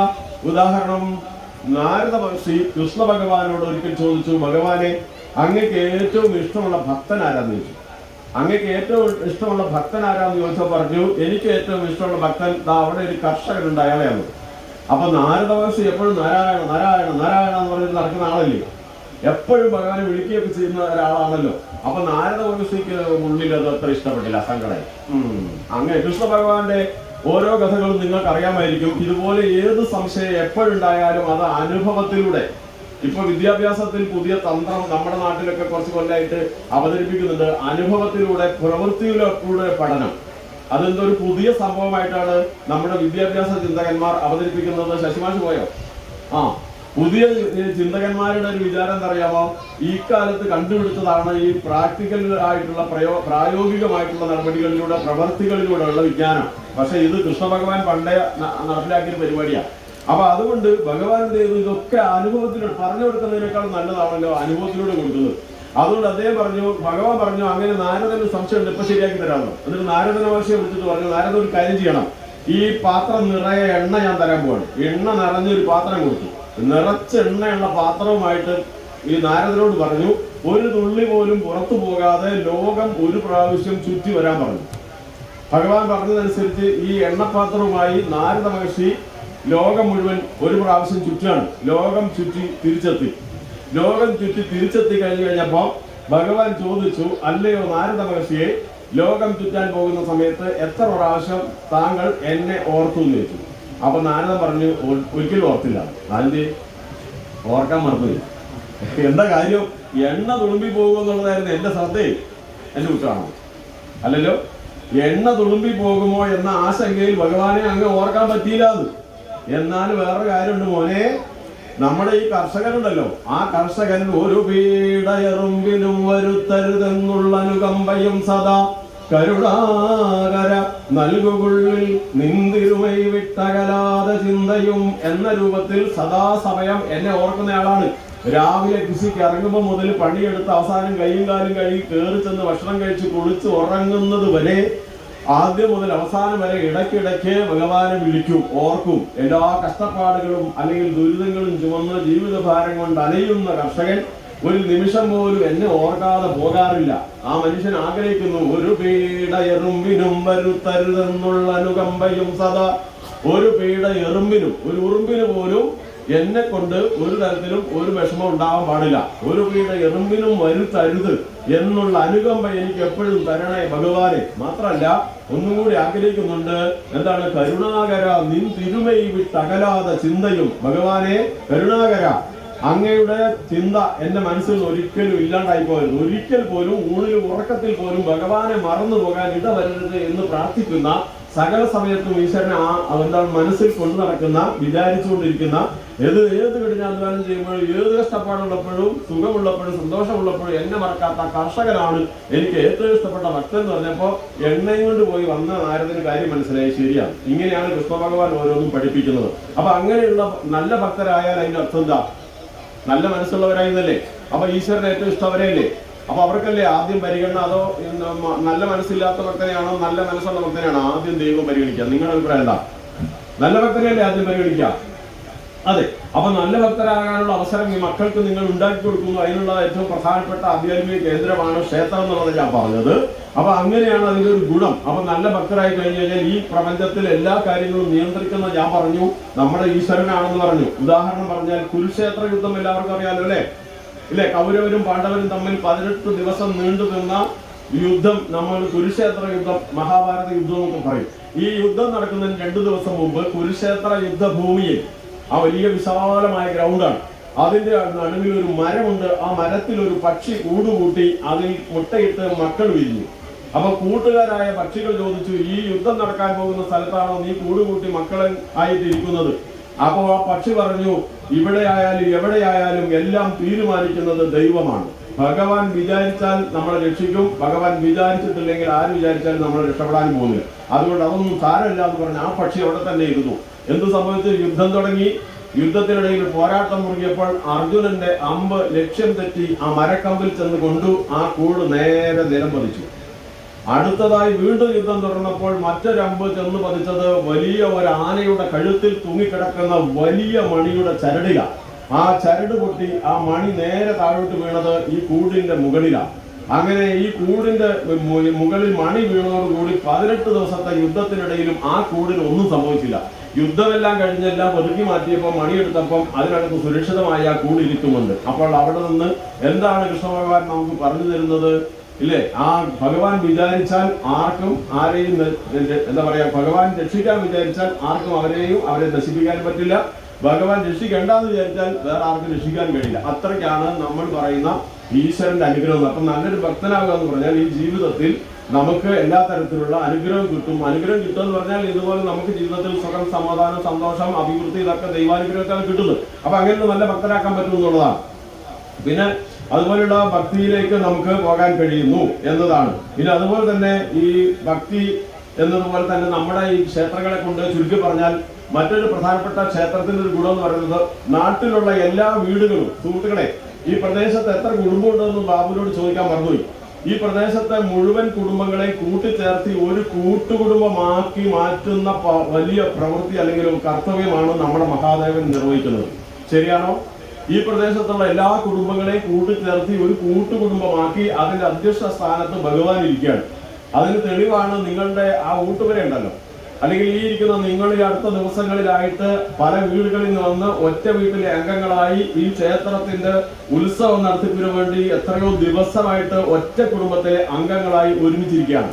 അവിടെ പൈസക്കാരെന്നോ പണക്കാരെന്നോ ജാതിയോ മറ്റു തരത്തിലുള്ള വ്യത്യാസങ്ങളൊന്നും ഇല്ലാതെ ഒറ്റക്കെട്ടായി. അപ്പൊ നാട്ടിലുള്ള മനുഷ്യരെ ഒരുമിച്ച് ചേർത്തി മനോഹരമായ ഐക്യത്തിന്റെ മനോഹരമായ നാട് സൃഷ്ടിക്കുന്നു എന്നത് ഒരു ക്ഷേത്രം ചെയ്യുന്ന ഏറ്റവും വലിയ പുണ്യമാണ്. ഓരോ പ്രദേശത്തും വളരെ വലിയ ഐക്യം. ഇനി അതുപോലെ തന്നെ ക്ഷേത്രം എന്ന് പറയുന്നത് ഒരു പ്രദേശത്തിന്റെ പേര്, പല സ്ഥലത്തിന്റെ പേര് ഉത്ഭവിച്ചിരിക്കുന്ന ക്ഷേത്രവുമായി ബന്ധപ്പെട്ട. നിങ്ങൾക്കിപ്പോ ഞാൻ അങ്ങോട്ട് ചോദിച്ചാൽ നിങ്ങൾ ഇഷ്ടം പോലെ പറയാൻ മതി, ഞാൻ ചോദിക്കുന്നില്ല സമയം വൈകിയത് കൊണ്ട്. ഉദാഹരണം ഗുരുവായൂർ, ശരിയല്ലേ? ഗുരുവായൂർ എന്ന് അറിയപ്പെടുന്ന ഗുരുവായൂർ ക്ഷേത്രം ഉള്ളത് കൊണ്ടാണ്. തിരുവനന്തപുരം, തിരുവനന്തപുരം ശ്രീപത്മനാഭ സ്വാമി ക്ഷേത്രം സ്ഥിതി ചെയ്യുന്ന സ്ഥലമാണ് തിരുവനന്തപുരം. അതുപോലെ തന്നെ കാടാമ്പുഴ, നമ്മുടെ തിരുവമ്പാടി പല സ്ഥലത്തുണ്ട്. ഇവിടെ ഒരു തിരുവമ്പാടി ഉണ്ട്, അവിടെ ശ്രീകൃഷ്ണ ക്ഷേത്രം ഉള്ളത് കൊണ്ടാണ്. അതുപോലെ തൃശ്ശൂരുണ്ട് തിരുവമ്പാടി. ഇനി അതിനൊരു വിശദീകരണം വേണ്ടല്ലോ. ഒരുപാട് സ്ഥലങ്ങൾ ഈ ക്ഷേത്രങ്ങളുമായി ബന്ധപ്പെട്ടിട്ടാണ്. അപ്പൊ ക്ഷേത്രം സമൂഹത്തിൽ വളരെ പ്രധാനപ്പെട്ടതാണെന്ന് അർത്ഥം. ഇനി അതുപോലെ തന്നെ നാടിന്റെ പുരോഗതി, പല സ്ഥലത്തും ക്ഷേത്രങ്ങളുള്ള സ്ഥലങ്ങൾ എത്ര വലിയ പുരോഗതിയാണ് നേടിയതെന്ന് നിങ്ങൾ മനസ്സിൽ നിന്ന് കണ്ണോടിച്ചു പോകും. ഗുരുവായൂരോ തിരുവനന്തപുരമോ അതുപോലെ ശബരിമല പോലും ആ പ്രദേശമാകെ എത്രമാത്രം വളർന്നു പോയിട്ടുണ്ട്. ഇവിടെ ഇരിക്കുന്ന കുറെ ഭക്തജനങ്ങൾ പിന്നെ മണാശ്ശേരി മേച്ചേരി ക്ഷേത്രത്തിൽ വരാറുണ്ട് എന്ന് ഞാൻ കണ്ടിട്ടുണ്ട്. മേച്ചേരി ക്ഷേത്രം ഒരു 10-20-25 വർഷം മുമ്പ് നിങ്ങൾ അവിടെ വന്നിട്ടുണ്ടെങ്കിൽ വളരെ നമ്മുടെ ക്ഷേത്രം പോലെ തന്നെ ഒന്നുമില്ലാത്തൊരവസ്ഥയിൽ ഉണ്ടായിരുന്നു. ഒരു ഷെഡ് മാത്രമേ ഉണ്ടായിരുന്നുള്ളൂ. ഞാൻ അവിടെ താമസമാക്കിയ സമയത്താണ് അവിടുത്തെ നാട്ടുകാരെല്ലാം കൂടെ ഒരുമിച്ച് ചേർന്ന് ക്ഷേത്ര പുനരുദ്ധാരണ പ്രവർത്തനമൊക്കെ ബന്ധപ്പെട്ട് തുടങ്ങുന്നത്. ആ സമയത്ത് ഒരു നോട്ടീസ് അടിക്കാൻ, ആ ക്ഷേത്രത്തിന്റെ ഒരു നോട്ടീസ് അടിക്കാൻ ഒരു ചിത്രം വേണമല്ലോ, എന്നിട്ട് വേണ്ട ആളുകളെ സമീപിക്കാൻ. അപ്പൊ എനിക്കിപ്പോഴും ഓർക്കുന്നുണ്ട്, KP വേലായുധേട്ടൻ എന്ന് പറഞ്ഞ അന്നത്തെ സെക്രട്ടറി കഴിഞ്ഞ 2 വർഷം മുമ്പ് എന്നോട് ഓർമ്മപ്പെടുത്തി, മാഷെ അന്ന് നിങ്ങൾ വരച്ച ഒരു ചിത്രമാണ് നമ്മൾ നോട്ടീസ് അടിച്ചത്. എന്ന് പറഞ്ഞാൽ ക്ഷേത്രം പോലും അവിടെ ഇല്ല, ഒരു ചെറിയ ഷെഡ്, ഒരു ഹോട്ടൽ ഉണ്ടായിരുന്നത്. ആ സ്ഥലത്ത് ഇന്ന് മേച്ചേരി ക്ഷേത്രത്തിന്റെ പരിസരത്ത് ക്ഷേത്രത്തിൽ പോയിട്ടുണ്ടെങ്കിൽ നിങ്ങൾക്കറിയാം ഒരു ക്ഷേത്രം വന്നാൽ ഒരു നാട് എത്രമാത്രം അതിവേഗം പുരോഗതി നേടുന്നു. അപ്പൊ നമ്മൾ ഇവിടെ എടുക്കുന്ന ഈ കൂട്ടായ്മയിലൂടെയുള്ള പരിശ്രമം, കഷ്ടപ്പെട്ട് കയ്യിലുള്ള വളരെ ചെറിയ സംഖ്യകളാണെങ്കിൽ പോലും സംഭാവന ചെയ്ത് ഈ ക്ഷേത്രം സംരക്ഷിക്കുന്നതിന് വേണ്ടി നിങ്ങളെടുക്കുന്ന അധ്വാനം ഈ നാട് ഒന്നാകെ വലിയ തരത്തിൽ പുരോഗതി നേടി നിങ്ങളുടെ മക്കൾക്ക് ജീവിതത്തിൽ വളരെ വലിയ സൗഭാഗ്യം ഉണ്ടാകുന്നുള്ളതിന് എത്ര ഉദാഹരണമാണെങ്കിൽ ഞാൻ പറഞ്ഞു തരാനുണ്ട്. അതിന് സമയക്കുറവ് ചുരുക്കുന്ന ആ ക്ഷേത്രത്തിന്റെ പരിസരത്ത് ഞാൻ ഓർക്കുന്നത് ഒരു 2 വർഷം മുമ്പ് ശിവരാത്രിക്കുള്ള പ്രഭാഷണത്തിൽ എത്തിയപ്പോൾ ക്ഷേത്രം കുറച്ച് താഴെയാണ് നിങ്ങൾ അറിയാം, വട്ടത്തിലുള്ള പ്രദേശം ഉയർന്നു നിൽക്കുന്നത്. അപ്പൊ ഞാൻ അവിടുത്തെ ജനങ്ങളോട് ചോദിച്ചു, നിങ്ങളിപ്പോ 10-30 കൊല്ലമായിട്ട് ഈ ക്ഷേത്രത്തിന്റെ പുനരുദ്ധാരണത്തിനും അഭിവൃദ്ധിക്കും ഒരു മഹാക്ഷേത്രമാക്കുന്നതിനൊക്കെ അധ്വാനിച്ച നിങ്ങൾ ഈ നാട്ടിൽ എത്ര മാറ്റമുണ്ടാക്കിയെന്ന് എപ്പോഴെങ്കിലും ആലോചിച്ചിട്ടുണ്ടോ? നിങ്ങൾ എപ്പോഴും കണ്ടുകൊണ്ടിരിക്കുന്നതുകൊണ്ട് നിങ്ങൾ ചിന്തിച്ചിട്ടുണ്ടാവില്ല. ഞാൻ പറഞ്ഞ അന്നത്തെ അവസ്ഥയെ ആലോചിച്ചിട്ടൊന്ന് വട്ടത്തിൽ നോക്കാൻ പറഞ്ഞു. ആകെ മാറിയിട്ടുണ്ട്. എല്ലായിടത്തും മനോഹരമായ റോഡുകൾ, എല്ലാ വീടുകളും മനോഹരമായി, എല്ലാ വീട്ടിലും സർക്കാർ ജോലിയോ പ്രൈവറ്റ് ജോലിയോ ഉള്ള മക്കൾ, നല്ല മാറ്റം അവിടെ എല്ലാ തരത്തിലും ഉണ്ടായിട്ടുണ്ട്. അപ്പോൾ പുരോഗതിക്ക് വലിയ ആസ്ഥാനമാണ്, സഹായമാണ്, അനുഗ്രഹമാണ് ക്ഷേത്രം എന്നുള്ളതാണ് മറ്റൊന്ന്. പിന്നെ മറ്റൊരു പ്രധാനപ്പെട്ട കാര്യം ഒന്ന് കലകളാണ്. ഇപ്പൊ ഇവിടെ നിരവധി കലകൾ, ഏതൊക്കെ കലകളാണ് അവതരിപ്പിക്കാൻ പോകുന്നത് എനിക്കറിയില്ല. വിവിധ കലകൾ സംരക്ഷിക്കപ്പെട്ടിട്ടുള്ളത്, സംരക്ഷിച്ചുകൊണ്ടിരിക്കുന്നതും ക്ഷേത്രങ്ങളാണ്. നിരവധി ക്ഷേത്രകലകളെ കുറിച്ചും ചോദിക്കണമെന്നുണ്ട്, സമയപരിമിതി കൊണ്ട് ചുരുക്കുന്നു. നിങ്ങൾക്കറിയാം, കൂത്ത്, കൂടിയാട്ടം, കഥാപ്രസംഗം, കഥകളി, അതുപോലെ തുള്ളൽ, എത്ര വേണമെങ്കിലും പറഞ്ഞുതരാം. അതുപോലെ ഒരുപാട് കലാരൂപങ്ങളുണ്ട്. ഈ കലാരൂപങ്ങളൊക്കെ തന്നെയും നമ്മുടെ നാട്ടിൽ സംരക്ഷിച്ചു വരുന്നത്, അവസരങ്ങൾ ലഭിച്ചുകൊണ്ടിരുന്നത് ഒക്കെ തന്നെ ക്ഷേത്രങ്ങളുള്ളതുകൊണ്ടാണ്. ഇപ്പൊ പിന്നെ കുറെ ചാനലുകളൊക്കെ ഉള്ളതുകൊണ്ട് കുട്ടിക്ക് വേറെ അതെല്ലാവർക്കും കിട്ടുന്നില്ല. ഇപ്പോഴും അങ്ങനെ തന്നെ. ഇപ്പോഴും പ്രാദേശിക കലാപരിപാടികൾ, ഞാൻ കുമാരനെല്ലൂർ ക്ഷേത്രത്തിൽ തൊട്ടടുത്താണ് താമസിക്കുന്നത്. പ്രാദേശിക കലാപരിപാടികൾക്ക് ഒരു ദിവസം മുഴുവൻ കൊടുത്താലും പരാതി തീരാത്ത വിധം കലാകാരന്മാരും കലാകാരികളും ഉള്ള നാടാണ് ഓരോ സ്ഥലവും. അവർക്കൊക്കെ അവസരം കൊടുക്കാൻ നമ്മുടെ ഭാഗത്ത് ക്ഷേത്രമേ ഉള്ളൂ. അതുകൊണ്ട് ക്ഷേത്രം വളരെ പ്രധാനപ്പെട്ടതാണ്. നമ്മുടെ കുട്ടികൾക്ക് അവസരം കൊടുക്കുക എന്ന് പറഞ്ഞാൽ അത് അവരുടെ കഴിവ് കണ്ടെത്താനും പ്രോത്സാഹിപ്പിക്കാനും അത് പിന്നീട് അവരുടെ ജീവിതത്തിൽ വലിയ ഗുണം ചെയ്യുന്ന കാര്യമാണ്. അതിലേക്ക് പോകും. പിന്നെ ഏറ്റവും പ്രധാനപ്പെട്ട മറ്റൊരു കാര്യം എന്ന് പറയുന്നത്, ഇവിടെ ശശിമാഷൊക്കെ വിഷയം പറഞ്ഞതിൽ ഏറ്റവും പ്രധാനപ്പെട്ട വിഷയം, ഒരു ക്ഷേത്രം എന്ന് പറയുന്നത് ഒരു പ്രദേശത്തിന്റെ സംസ്കാരം സംരക്ഷിക്കുന്നു എന്നുള്ളതാണ്. ഒരു പ്രദേശത്തെ സംസ്കാരം രൂപപ്പെടുത്തുന്നത്, അത് പ്രദേശം എന്ന് പറയുന്നത് നമ്മുടെ രാജ്യം. പ്രിയപ്പെട്ടവരെ, നമ്മുടെ രാജ്യത്തിന് ആർഷഭാരതം എന്നാണ് വിളിക്കുന്നത്. സന്യാസിമാരല്ലെങ്കിൽ ഋഷിമാരാൽ മൂല്യങ്ങൾ സംഭാവന ചെയ്ത് അടിത്തറയിട്ട മനോഹരമായ ആർഷഭാരതം. ഈ ആർഷഭാരത സംസ്കാരം എന്ന് പറയുന്നത് വേദങ്ങൾ, ഉപനിഷത്തുകൾ, പുരാണങ്ങൾ, ഇതിഹാസങ്ങൾ എന്നിവയൊക്കെയാണ് അതിന് പ്രധാനമായിട്ടും അതിന്റെ മൂല്യങ്ങൾ സംഭാവന ചെയ്തിട്ടുള്ളത്. ചുരുക്കി പറയാൻ നോക്കുന്ന സമയം. അപ്പോൾ വേദങ്ങൾ എന്ന് നിങ്ങൾക്കറിയാം ഇല്ലേ? വേദങ്ങൾ 4ആയി പകുത്തിട്ടുണ്ട് വേദവ്യാസൻ.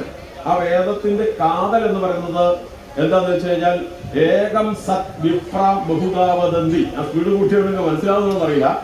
വേദങ്ങളുടെ അടിസ്ഥാനമായുള്ള ഒരു പ്രധാനപ്പെട്ട ഒരു സന്ദേശം ഏകം സത് വിപ്ര ബഹുതാവദന്തി എന്നാണ്. സത്യം ഒന്നേയുള്ളൂ, അറിവുള്ളവർ പലതായി വ്യാഖ്യാനിക്കുന്നു എന്നാണ് അതിന്റെ അർത്ഥം. എന്ന് പറഞ്ഞാൽ ഈ പ്രപഞ്ചത്തിന്റെ സൃഷ്ടികർത്താവായി സംരക്ഷിച്ചു നിലനിൽക്കുന്ന ദൈവം ഒന്നേ ഉള്ളൂ എന്നാണ്.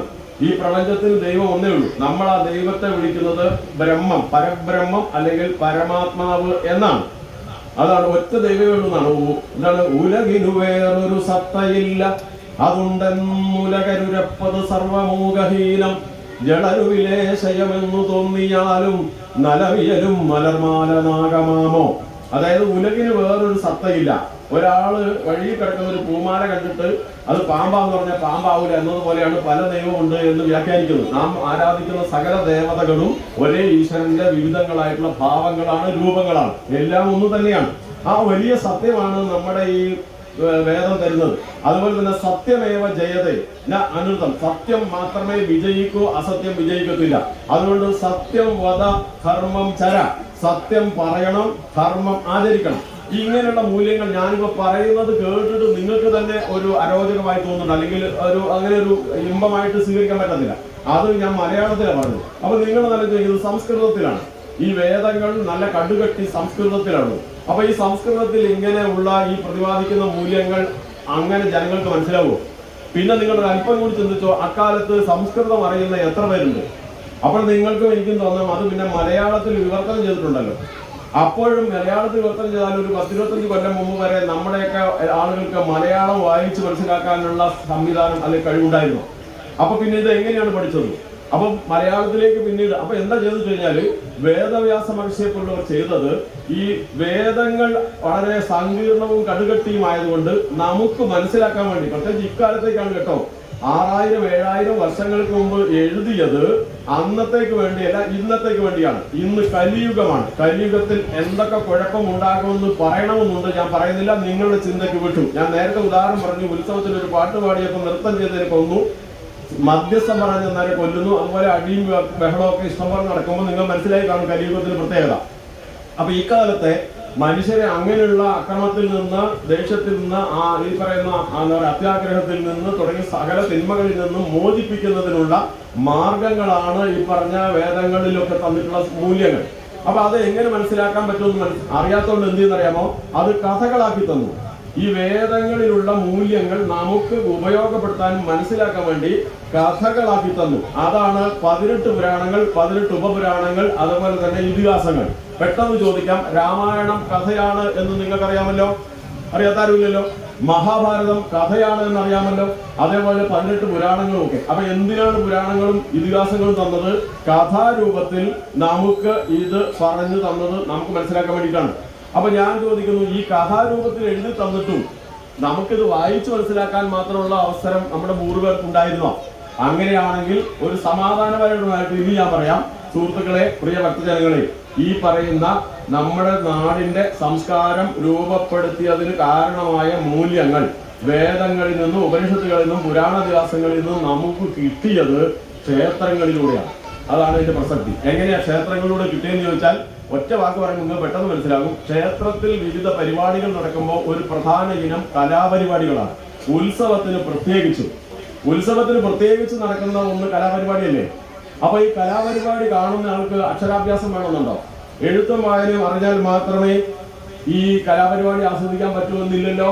അപ്പൊ അങ്ങനെയാണെങ്കിൽ ഇത്തരത്തിലുള്ള കലാപരിപാടികളൊക്കെ നടക്കുമ്പോൾ സ്വാഭാവികമായിട്ടും നമുക്ക് എന്ത് കിട്ടും? ഈ വിവരങ്ങൾ കിട്ടും. അത് ഞാൻ വളരെ ചുരുക്കി മാത്രം പറയാൻ വിചാരിക്കുകയാണ്. ഒന്ന്, നമുക്ക് പെട്ടെന്ന് ഒരു നാടകം ഇവിടെ നടക്കുന്നു എന്ന് വിചാരിക്കുക.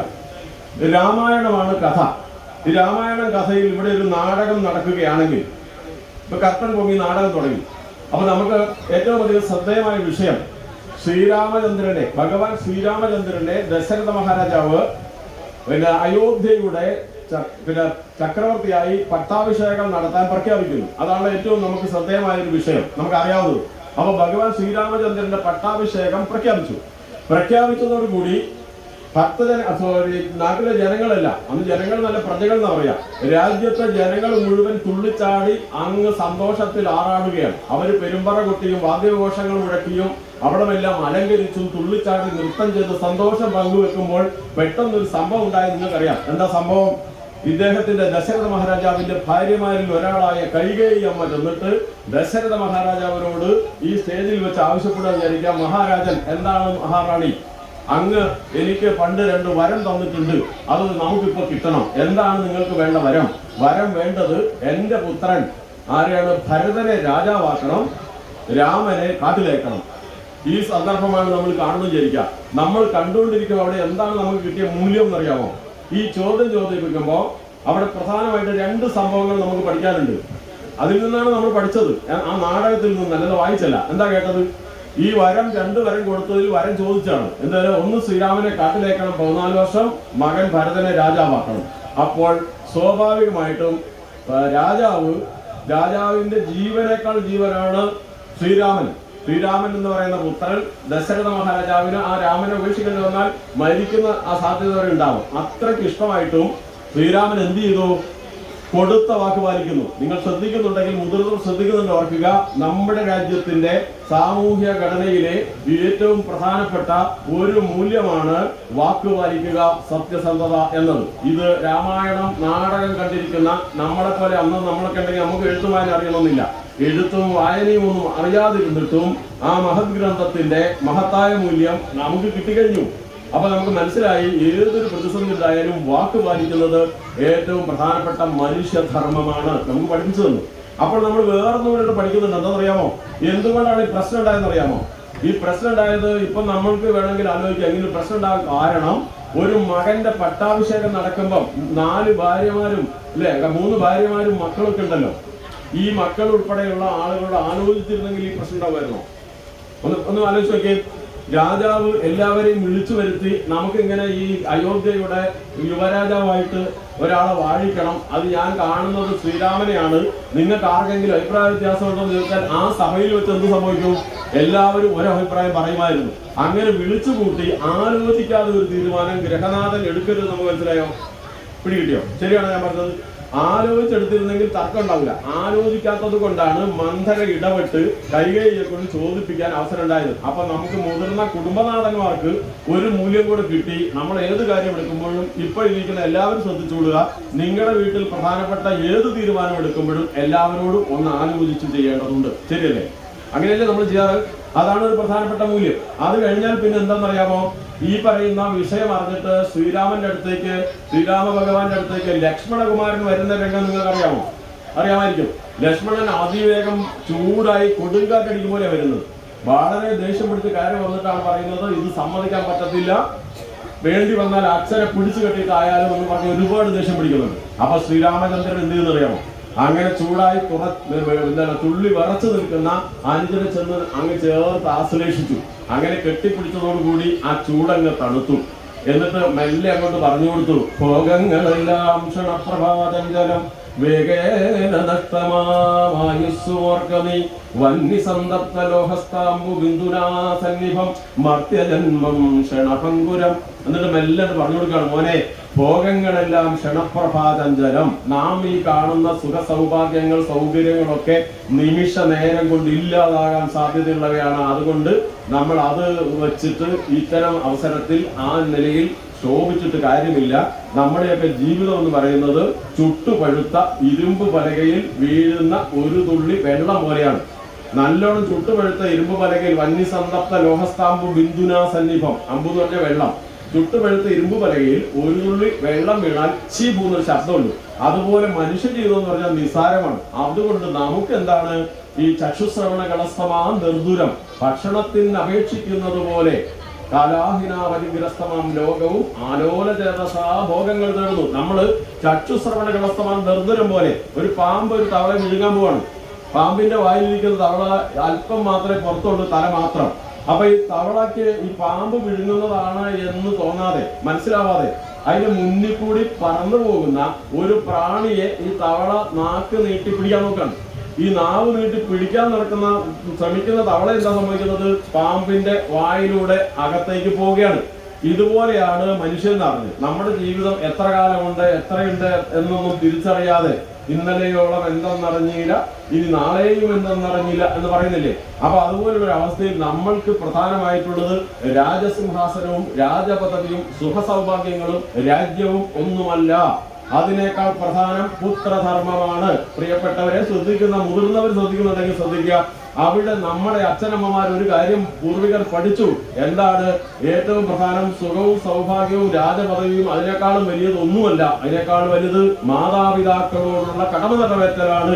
അച്ഛന്റെ ആഗ്രഹം സാധിക്കുന്നതിന് വേണ്ടി രാജപദവി ത്യജിച്ച് വനത്തിലേക്ക് പോകുക എന്നുള്ള ഉത്തരധർമ്മമാണ് നിറവേറ്റേണ്ടത് എന്ന് ലക്ഷ്മണനോട് പറഞ്ഞു കൊടുത്തിട്ട് അത് സമ്മതിപ്പിക്കുമ്പോൾ എഴുത്തും വായനയൊന്നും അറിയില്ലെങ്കിലും നമ്മുടെ പൂർവികർ പഠിച്ചു, മാതാപിതാക്കളെ അനുസരിക്കണം, അവരുടെ ഇഷ്ടത്തിന് നമ്മൾ എന്തും ചെയ്തു കൊടുക്കണം, അവരെ വൃദ്ധസദനത്തിൽ കൊണ്ടാക്കാൻ പാടില്ല എന്ന മഹത്തായ മൂല്യം നമുക്ക് രാമായണത്തിൽ നിന്ന് കിട്ടിയ നാടകത്തിലൂടെയാണ്, ക്ഷേത്രമാണ് തന്നത്. ഇനി അത് കഴിഞ്ഞിട്ട് ലക്ഷ്മണകുമാരൻ സ്വന്തം അമ്മയെ പോയി കണ്ടിട്ട് ആവശ്യപ്പെടുന്നുണ്ട്, സുമിത്രാദേവിയോട് ഞാൻ വനത്തിലേക്ക് പോകാണ്. അപ്പം സുമിത്രാദേവി പറയാണ്, നിർബന്ധമായിട്ടും പോകുന്നുണ്ടോ എന്ന് ചോദിച്ചു. തീർച്ചയായിട്ടും എന്റെ ജ്യേഷ്ഠൻ ശ്രീരാമചന്ദ്രനെ പിരിഞ്ഞിരിക്കാനാവില്ല എന്ന് പറഞ്ഞപ്പോൾ ആ അമ്മ കൊടുക്കുന്ന ഉപദേശം നമ്മുടെ രാമായണത്തിലെ ഏറ്റവും ശ്രേഷ്ഠമായ ശ്ലോകമാണെന്നോ നിങ്ങൾക്ക് അറിയാമായിരിക്കുമെന്ന് ഞാൻ വിചാരിക്കുന്നു. അല്ലേ? അറിയില്ലേ അത്? അപ്പൊ അതിലേറ്റവും പ്രധാനമായിട്ട് പറഞ്ഞിരിക്കുന്നത് രാമം ദശരഥം വിധി, കേട്ടില്ലേ? രാമം ദശരഥം വിധി, മാം വിധി ജനകാത്മജ, അയോധ്യാം അടവീം വിധി ഗച്ഛദാത എന്ന് പറഞ്ഞിട്ട് യഥാസുഖം. അത് കേട്ടിട്ടില്ലാരും കേട്ടിട്ടുണ്ടാവും. ഞാൻ വേഗം പറയാം, സമയക്കുറവുണ്ടാണ്, ഞാൻ സ്പീഡ് കൂട്ടി. അപ്പൊ നിങ്ങൾ കേൾക്കുന്നതിൽ ഇതൊന്നൊരു ഭംഗി പറഞ്ഞു പോയിട്ടുണ്ടാവും, സാരല്ല. അപ്പൊ കുറച്ച് പറഞ്ഞു തീർക്കാൻ വേണ്ടിയിട്ടാ, എന്നാൽ എന്തെങ്കിലും ഒരു ആശയം പറയണ്ടേ, അതുകൊണ്ടാണ് സ്പീഡിൽ പറഞ്ഞു തീർക്കുന്നത്. അപ്പൊ ഞാൻ ഒന്നുകൂടി പറയാം. അതിൽ ഈ ലക്ഷ്മണകുമാരനോട് ലക്ഷ്മണന്റെ അമ്മ സുമിത്രാദേവി പറയുന്നത് നമ്മുടെയൊക്കെ ജീവിതത്തിൽ ഏറ്റവും വലിയ മൂല്യം, ഭാരത ലോകത്തിന് സംഭാവന ചെയ്ത ഏറ്റവും മഹത്തായ മൂല്യമാണ്. അതാണ് വരരുചിയൊക്കെ അഭിപ്രായപ്പെട്ടിരിക്കുന്ന ഏറ്റവും എന്താ പറയാ ശ്രേഷ്ഠമായ രാമായണത്തിലെ ശ്ലോകം അതാണ് രാമം ദശരഥം വിധി. പറയാണ് എന്താ പറയുന്നത്? അപ്പം മകൻ ആയിട്ടുള്ള ലക്ഷ്മണനോട് പറഞ്ഞു, മോനെ, നീ ശ്രീരാമനും സീതാദേവിയോടും ഒപ്പം വനത്തിലേക്ക് പോവുകയാണെങ്കിൽ നീ ഓർക്കേണ്ട കാര്യം, ഒന്ന്, നിന്റെ കൂടെ വരുന്നത് നിന്റെ അച്ഛൻ ദശരഥ രാജാവല്ല, നിന്റെ കൂടെ വരുന്നത് നിന്റെ ജ്യേഷ്ഠൻ ശ്രീരാമചന്ദ്രനെയാണ്. അതുകൊണ്ട് രാമം ദശരഥം വിധി, ശ്രീരാമനെ നിന്റെ ജ്യേഷ്ഠനെ അച്ഛന്റെ സ്ഥാനത്ത് കാണണം. അപ്പൊ ഭാരതത്തിന്റെ ഏറ്റവും വലിയ സംസ്കാരമാണത്. അച്ഛന്റെ അഭാവത്തിൽ ജ്യേഷ്ഠനെ അച്ഛനെ പോലെ കണ്ട് ആദരിക്കണം, അനുസരിക്കണം എന്ന മഹത്തായ മൂല്യം നമ്മുടെ ജനതയ്ക്ക് പകർന്നു നൽകിയത് ക്ഷേത്രങ്ങളാണ്, നാടകങ്ങളിലൂടെ. അതേപോലെ തന്നെ അടുത്തത് പറയുന്നു, മാം വിധി ജനകാത്മജ, ജനകന്റെ പുത്രി സീത. മാം വിധി, എന്നെ ആരായി കണക്കാക്കണം? നിന്റെ കൂടെ വരുന്നത് ഞാനല്ല, അമ്മയായ ഞാനല്ല നിന്നോടൊപ്പം മനസ്സിൽ വരുന്നത്. നിന്നോടൊപ്പം വരുന്നത് നിന്റെ ജ്യേഷ്ഠത്തി അമ്മ സീതാദേവിയാണ്. ആ സീതാദേവിയെ നീ എന്റെ സ്ഥാനത്ത് കാണണം എന്നാണ്. ഇത് ലക്ഷ്മണൻ അക്ഷരം പ്രതി നടപ്പിലാക്കി എന്നുള്ളതിന്റെ ഏറ്റവും വലിയ ഉദാഹരണമാണ്. നിങ്ങൾ കേട്ടിട്ടുണ്ടായിരിക്കും, സീതാദേവിയെ രാവണൻ കട്ടുകൊണ്ട് പോകുന്ന സമയത്ത് വഴിക്ക് വെച്ച് സീതാദേവി കുറെ ആഭരണങ്ങൾ ഒരു തുണിക്കെട്ടിലാക്കി താഴേക്ക് ഇട്ടുകൊടുത്തത് നിങ്ങൾക്കറിയാം. അതൊക്കെ എല്ലാവരും കഥ അറിയുന്നതല്ലേ. ആ തുണിക്കെട്ടിൽ കിട്ടിയിട്ടുള്ള ആഭരണം ശ്രീരാമചന്ദ്രന്റെ അടുത്ത് ജഡായു ഉൾപ്പെടെയുള്ളവർ കൊണ്ട കൊടുത്തു.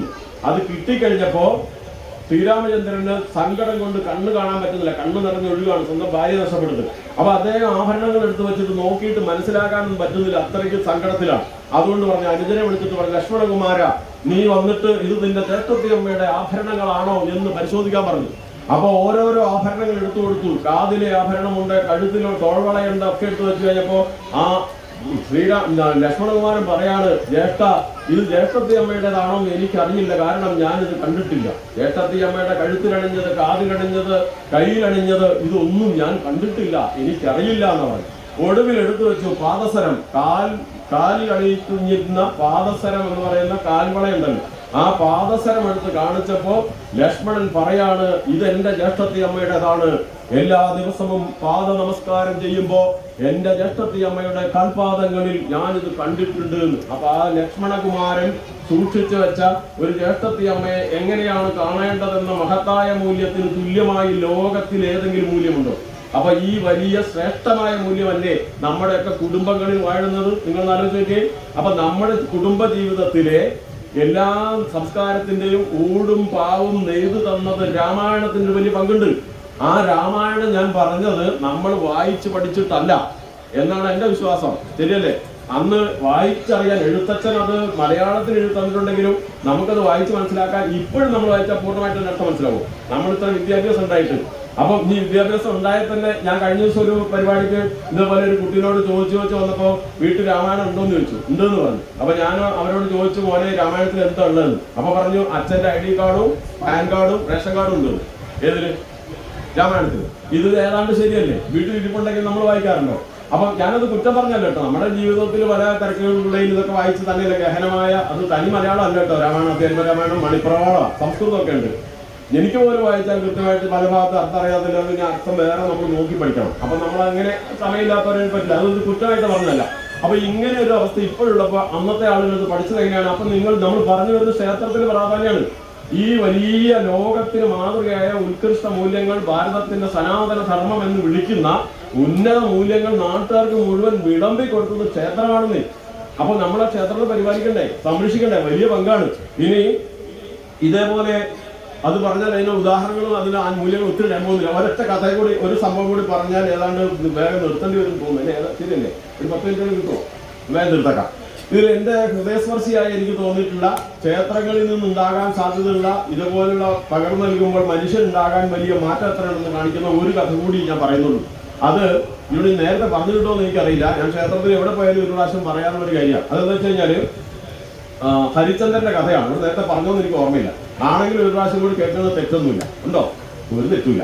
അത് സാവധാനത്തിൽ പറയാം. അതാ നർത്തകിമാർ വരുന്നു എന്നെ ഇറക്കി വിടാൻ വേണ്ടിയത്. എത്രക്കായി?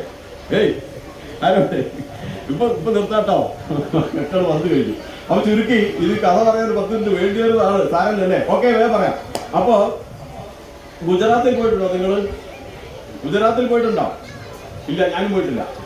അവിടെ മഹാത്മാഗാന്ധി ഗുജറാത്തിലാണ് ജനിച്ചത് കേട്ടില്ലേ? പോർബന്തറില്. ശശിയേട്ടാ കുഴപ്പമുണ്ടോ? ആ, അപ്പൊ ഈ മോഹൻദാസ് കരംചന്ദ് ഗാന്ധി എന്നാണ് അദ്ദേഹത്തിന്റെ ശരിയായ പേര്. അപ്പൊ മോഹൻദാസ് കരംചന്ദ് ഗാന്ധി അദ്ദേഹത്തിന്റെ സ്വന്തം കഥ എഴുതിയിട്ടുണ്ട്, ആത്മകഥ. ആ ആത്മകഥയുടെ പേര് എന്റെ സത്യാന്വേഷണ പരീക്ഷണങ്ങൾ എന്നാണ്. ആ സത്യാന്വേഷണ പരീക്ഷണങ്ങളിൽ അദ്ദേഹം എഴുതിയിട്ടുള്ള 2 കാര്യങ്ങളുണ്ട്. എന്റെ ജീവിതത്തെ മാറ്റിമറിച്ച സ്വാധീനിച്ച 2 സംഭവങ്ങളുണ്ട്, 2 നാടകങ്ങളാണ്. അതിൽ ഒന്ന് ശ്രവണ പിതൃഭക്തിയാണ്. സമയം വളരെ കുറവായതുകൊണ്ട് ഞാൻ അത് ഒന്നും പറയില്ല. രണ്ടാമത്തേത് ഹരിചന്ദ്ര ചരിതം നാടകമാണ്. ഹരിചന്ദ്ര ചരിതം നാടകം അദ്ദേഹം പോർബന്തറിൽ നമ്മൾ പറയുന്ന പോലെ ഒരു ക്ഷേത്രത്തിൽ ഉത്സവത്തിന് നാടകം നടക്കുന്ന സ്ഥലത്തേക്ക് പോവുകയാണ്. ഇനി നമ്മൾ നാടകം നടക്കുന്ന സ്ഥലത്ത് നമ്മളും ഉണ്ട്. ഇപ്പൊ മോഹൻദാസ് കരംചന്ദ് ഗാന്ധിയും ക്ഷേത്രത്തിലെത്തി, കർപ്പൻ താണു കിടക്കുന്നു, നാടകം തുടങ്ങാറായിട്ടുണ്ട്. മോഹൻദാസ് കരംചന്ദ് ഗാന്ധി ഇന്നത്തെ പോലെ കസേരയൊന്നുമില്ല, നിലത്ത് വന്നിരുന്നു. 12,000 ഭക്തജനങ്ങൾ നാടകം കാണാൻ ഇരിക്കുന്നുണ്ട്. അപ്പോ കർപ്പൻ താന്നു കിടക്കുന്ന സ്റ്റേജിന്റെ അകത്തു നിന്ന് ഒരു ബെല്ലടിച്ചു. അടുത്ത ഒരു ബെല്ലോട് കൂടി ഞങ്ങൾ നാടകം ആരംഭിക്കാൻ പോവുകയാണ്. നാടകത്തെ കുറിച്ചുള്ള വിശദീകരണമാണ്. ഞങ്ങളിവിടെ അവതരിപ്പിക്കാൻ പോകുന്ന നാടകത്തിന്റെ പേര് ഹരിചന്ദ്ര ചരിതം. സൂര്യവംശ രാജാവായ ഹരിചന്ദ്ര മഹാരാജാവ് രാജ്യം ഭരിച്ചുകൊണ്ടിരിക്കുന്നു. അദ്ദേഹം രാജ്യം ഭരിക്കാൻ തുടങ്ങിയ ശേഷം ഈ 14 ലോകങ്ങളിലും പ്രശസ്തിയായി ഹരിചന്ദ്രൻ രാജ്യം പോലെ. എല്ലാവർക്കും പറയാനുള്ളത് ഹരിചന്ദ്രനെ പോലെ, ഹരിചന്ദ്രന്റെ രാജ്യം പോലെ. എന്താണ് കാരണം എന്നറിയാമോ? ഹരിചന്ദ്ര മഹാരാജാവ് സത്യസന്ധനാണ്. വാക്ക് പാലിക്കുന്നതിന് സ്വന്തം ജീവൻ പോയാലും പിന്നോട്ട് പോകാത്ത സത്യസന്ധതയിൽ, ധർമ്മനിഷ്ഠയിൽ മറ്റാരും മാതൃകയില്ലാത്ത വിധം അദ്ദേഹം പ്രശോഭിച്ചു നിൽക്കുകയാണ്. അതുകൊണ്ടാണ് എല്ലാവരും ഹരിചന്ദ്രനെ പോലെ, ഹരിചന്ദ്രന്റെ രാജ്യം പോലെ എന്ന് പറയുന്നത്. അങ്ങനെ ദേവേന്ദ്രന്റെ ദേവലോകത്തിന് പോലും ആരും ഇപ്പോൾ ഉദാഹരണം പറയാതായി. ദേവേന്ദ്രനെ പോലെ, ദേവലോകം പോലെ എന്നൊക്കെ നേരത്തെ പറഞ്ഞുകൊണ്ടിരുന്ന സ്ഥലത്ത് അതൊക്കെ എല്ലാവരും മറന്നുപോയി. അപ്പൊ ദേവേന്ദ്രനടക്കം വല്ലാത്ത വിഷമം, അസൂയ ഒക്കെ തോന്നി തുടങ്ങി ഈ ഹരിചന്ദ്ര മഹാരാജാവിനോട്. അപ്പൊ അങ്ങനെ ദേവേന്ദ്രൻ ആലോചിച്ചു, ഇതിനെന്താണ് ഒരു പരിഹാരം? അപ്പൊ അദ്ദേഹം പലരെയും വിളിച്ചു. പണ്ഡിതന്മാരെയൊക്കെ രാജസന്നിധിയിൽ വിളിച്ചു വരുത്തി. അവർക്ക് വിളിച്ചു വരുത്താൻ എളുപ്പമുണ്ട്, ആരെ വിടാന്ന് ചോദിച്ചാൽ മതി. അപ്പൊ പണ്ഡിതന്മാരെ കൊണ്ടുവരാൻ പറഞ്ഞാൽ വരും. പലരും വന്നു. അദ്ദേഹം പറഞ്ഞു, ഹരിചന്ദ്ര മഹാരാജാവ് രാജ്യം ഭരിക്കുന്നുണ്ട്. ഇപ്പോൾ അദ്ദേഹത്തെ കുറിച്ചാണ് ലോകത്തിൽ എല്ലായിടത്തും ചർച്ച. കീർത്തിമാനായി അദ്ദേഹം അങ്ങനെ നിൽക്കുന്നത്, വാക്ക് പാലിക്കുന്നത് കൊണ്ട്, സത്യസന്ധനായത് കൊണ്ടാണ്. അതുകൊണ്ട് അദ്ദേഹത്തിന് വാക്ക് പാലിക്കാൻ പറ്റാത്ത വിധത്തിൽ ഒരു പരീക്ഷണം നടത്തി പരാജയപ്പെടുത്തിയിട്ട് നമ്മുടെ കീർത്തി വീണ്ടെടുത്തു തരാൻ ആർക്ക് സാധിക്കും? ഇതാണ് ചോദ്യം. ഒരു പരീക്ഷണം നടത്തി വാക്ക് പാലിക്കാൻ പറ്റാത്ത വിധം ഹരിചന്ദ്ര മഹാരാജാവിനെ തോൽപ്പിച്ചിട്ട് നമ്മുടെ കീർത്തി ആര് വീണ്ടെടുത്തു തരും? പലരും പല മാർഗങ്ങളും പറഞ്ഞു. രാജാവിന് അതൊന്നും ബോധ്യമായില്ല. അവസാനം അവിടേക്ക് വന്നത് വിശ്വാമിത്ര മഹർഷിയാണ്. വിശ്വാമിത്ര മഹർഷി വന്നിട്ട് പറഞ്ഞു, നാം ഒരു പരീക്ഷണം നടത്തി രാജാവിനെ പരാജയപ്പെടുത്തിയിട്ട് അങ്ങയുടെ കീർത്തി വീണ്ടെടുത്തു തരാം, എങ്കിൽ അങ്ങനെ ആയിക്കോട്ടെ എന്ന് പറഞ്ഞു സമ്മതിച്ചു. അങ്ങനെ വീണ്ടും അടുത്ത ബെല്ലടിച്ചു. നാടകത്തിന്റെ കട്ടൻ ഉയർന്നു. ഇവിടെ ഹരിചന്ദ്ര മഹാരാജാവിനെ തോൽപ്പിക്കാൻ വേണ്ടി വന്നിരിക്കുന്നത് വിശ്വാമിത്ര മഹർഷിയാണ്. ഈ വിശ്വാമിത്ര മഹർഷി വന്നിരിക്കുന്നത് ഒരു വൃദ്ധ ബ്രാഹ്മണന്റെ വേഷത്തിലാണ്. വൃദ്ധ ബ്രാഹ്മണന്റെ വേഷത്തിൽ വന്നിരിക്കുന്നത് ഞാൻ പറഞ്ഞല്ലോ വിശ്വാമിത്ര മഹർഷി. അപ്പൊ ദ്വാരപാലകൻ കട്ടൻ ഉയർന്നു. ദ്വാരപാലകൻ വന്നിട്ട് രാജാവിന്റെ അടുത്ത് അടിയൻ. അപ്പൊ രാജാവ്, ആരെവിടെ? അങ്ങയെ മുഖം കാണിക്കാൻ ഒരു വൃദ്ധ ബ്രാഹ്മണൻ കാത്തു നിൽക്കുന്നു. ഓഹോ, അദ്ദേഹത്തെ നമ്മുടെ മുമ്പിൽ ആഗതനാക്കൂ.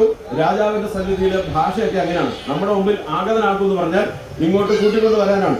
അങ്ങനെ അടിയൻ എന്ന് പറഞ്ഞിട്ട് ഈ ദ്വാരപാലകൻ പോയി ഈ പറഞ്ഞ ബ്രാഹ്മണനെ കൂട്ടിക്കൊണ്ടുവന്നു. വൃദ്ധ ബ്രാഹ്മണൻ വന്നു. മഹാരാജാവിന് പ്രണാമം.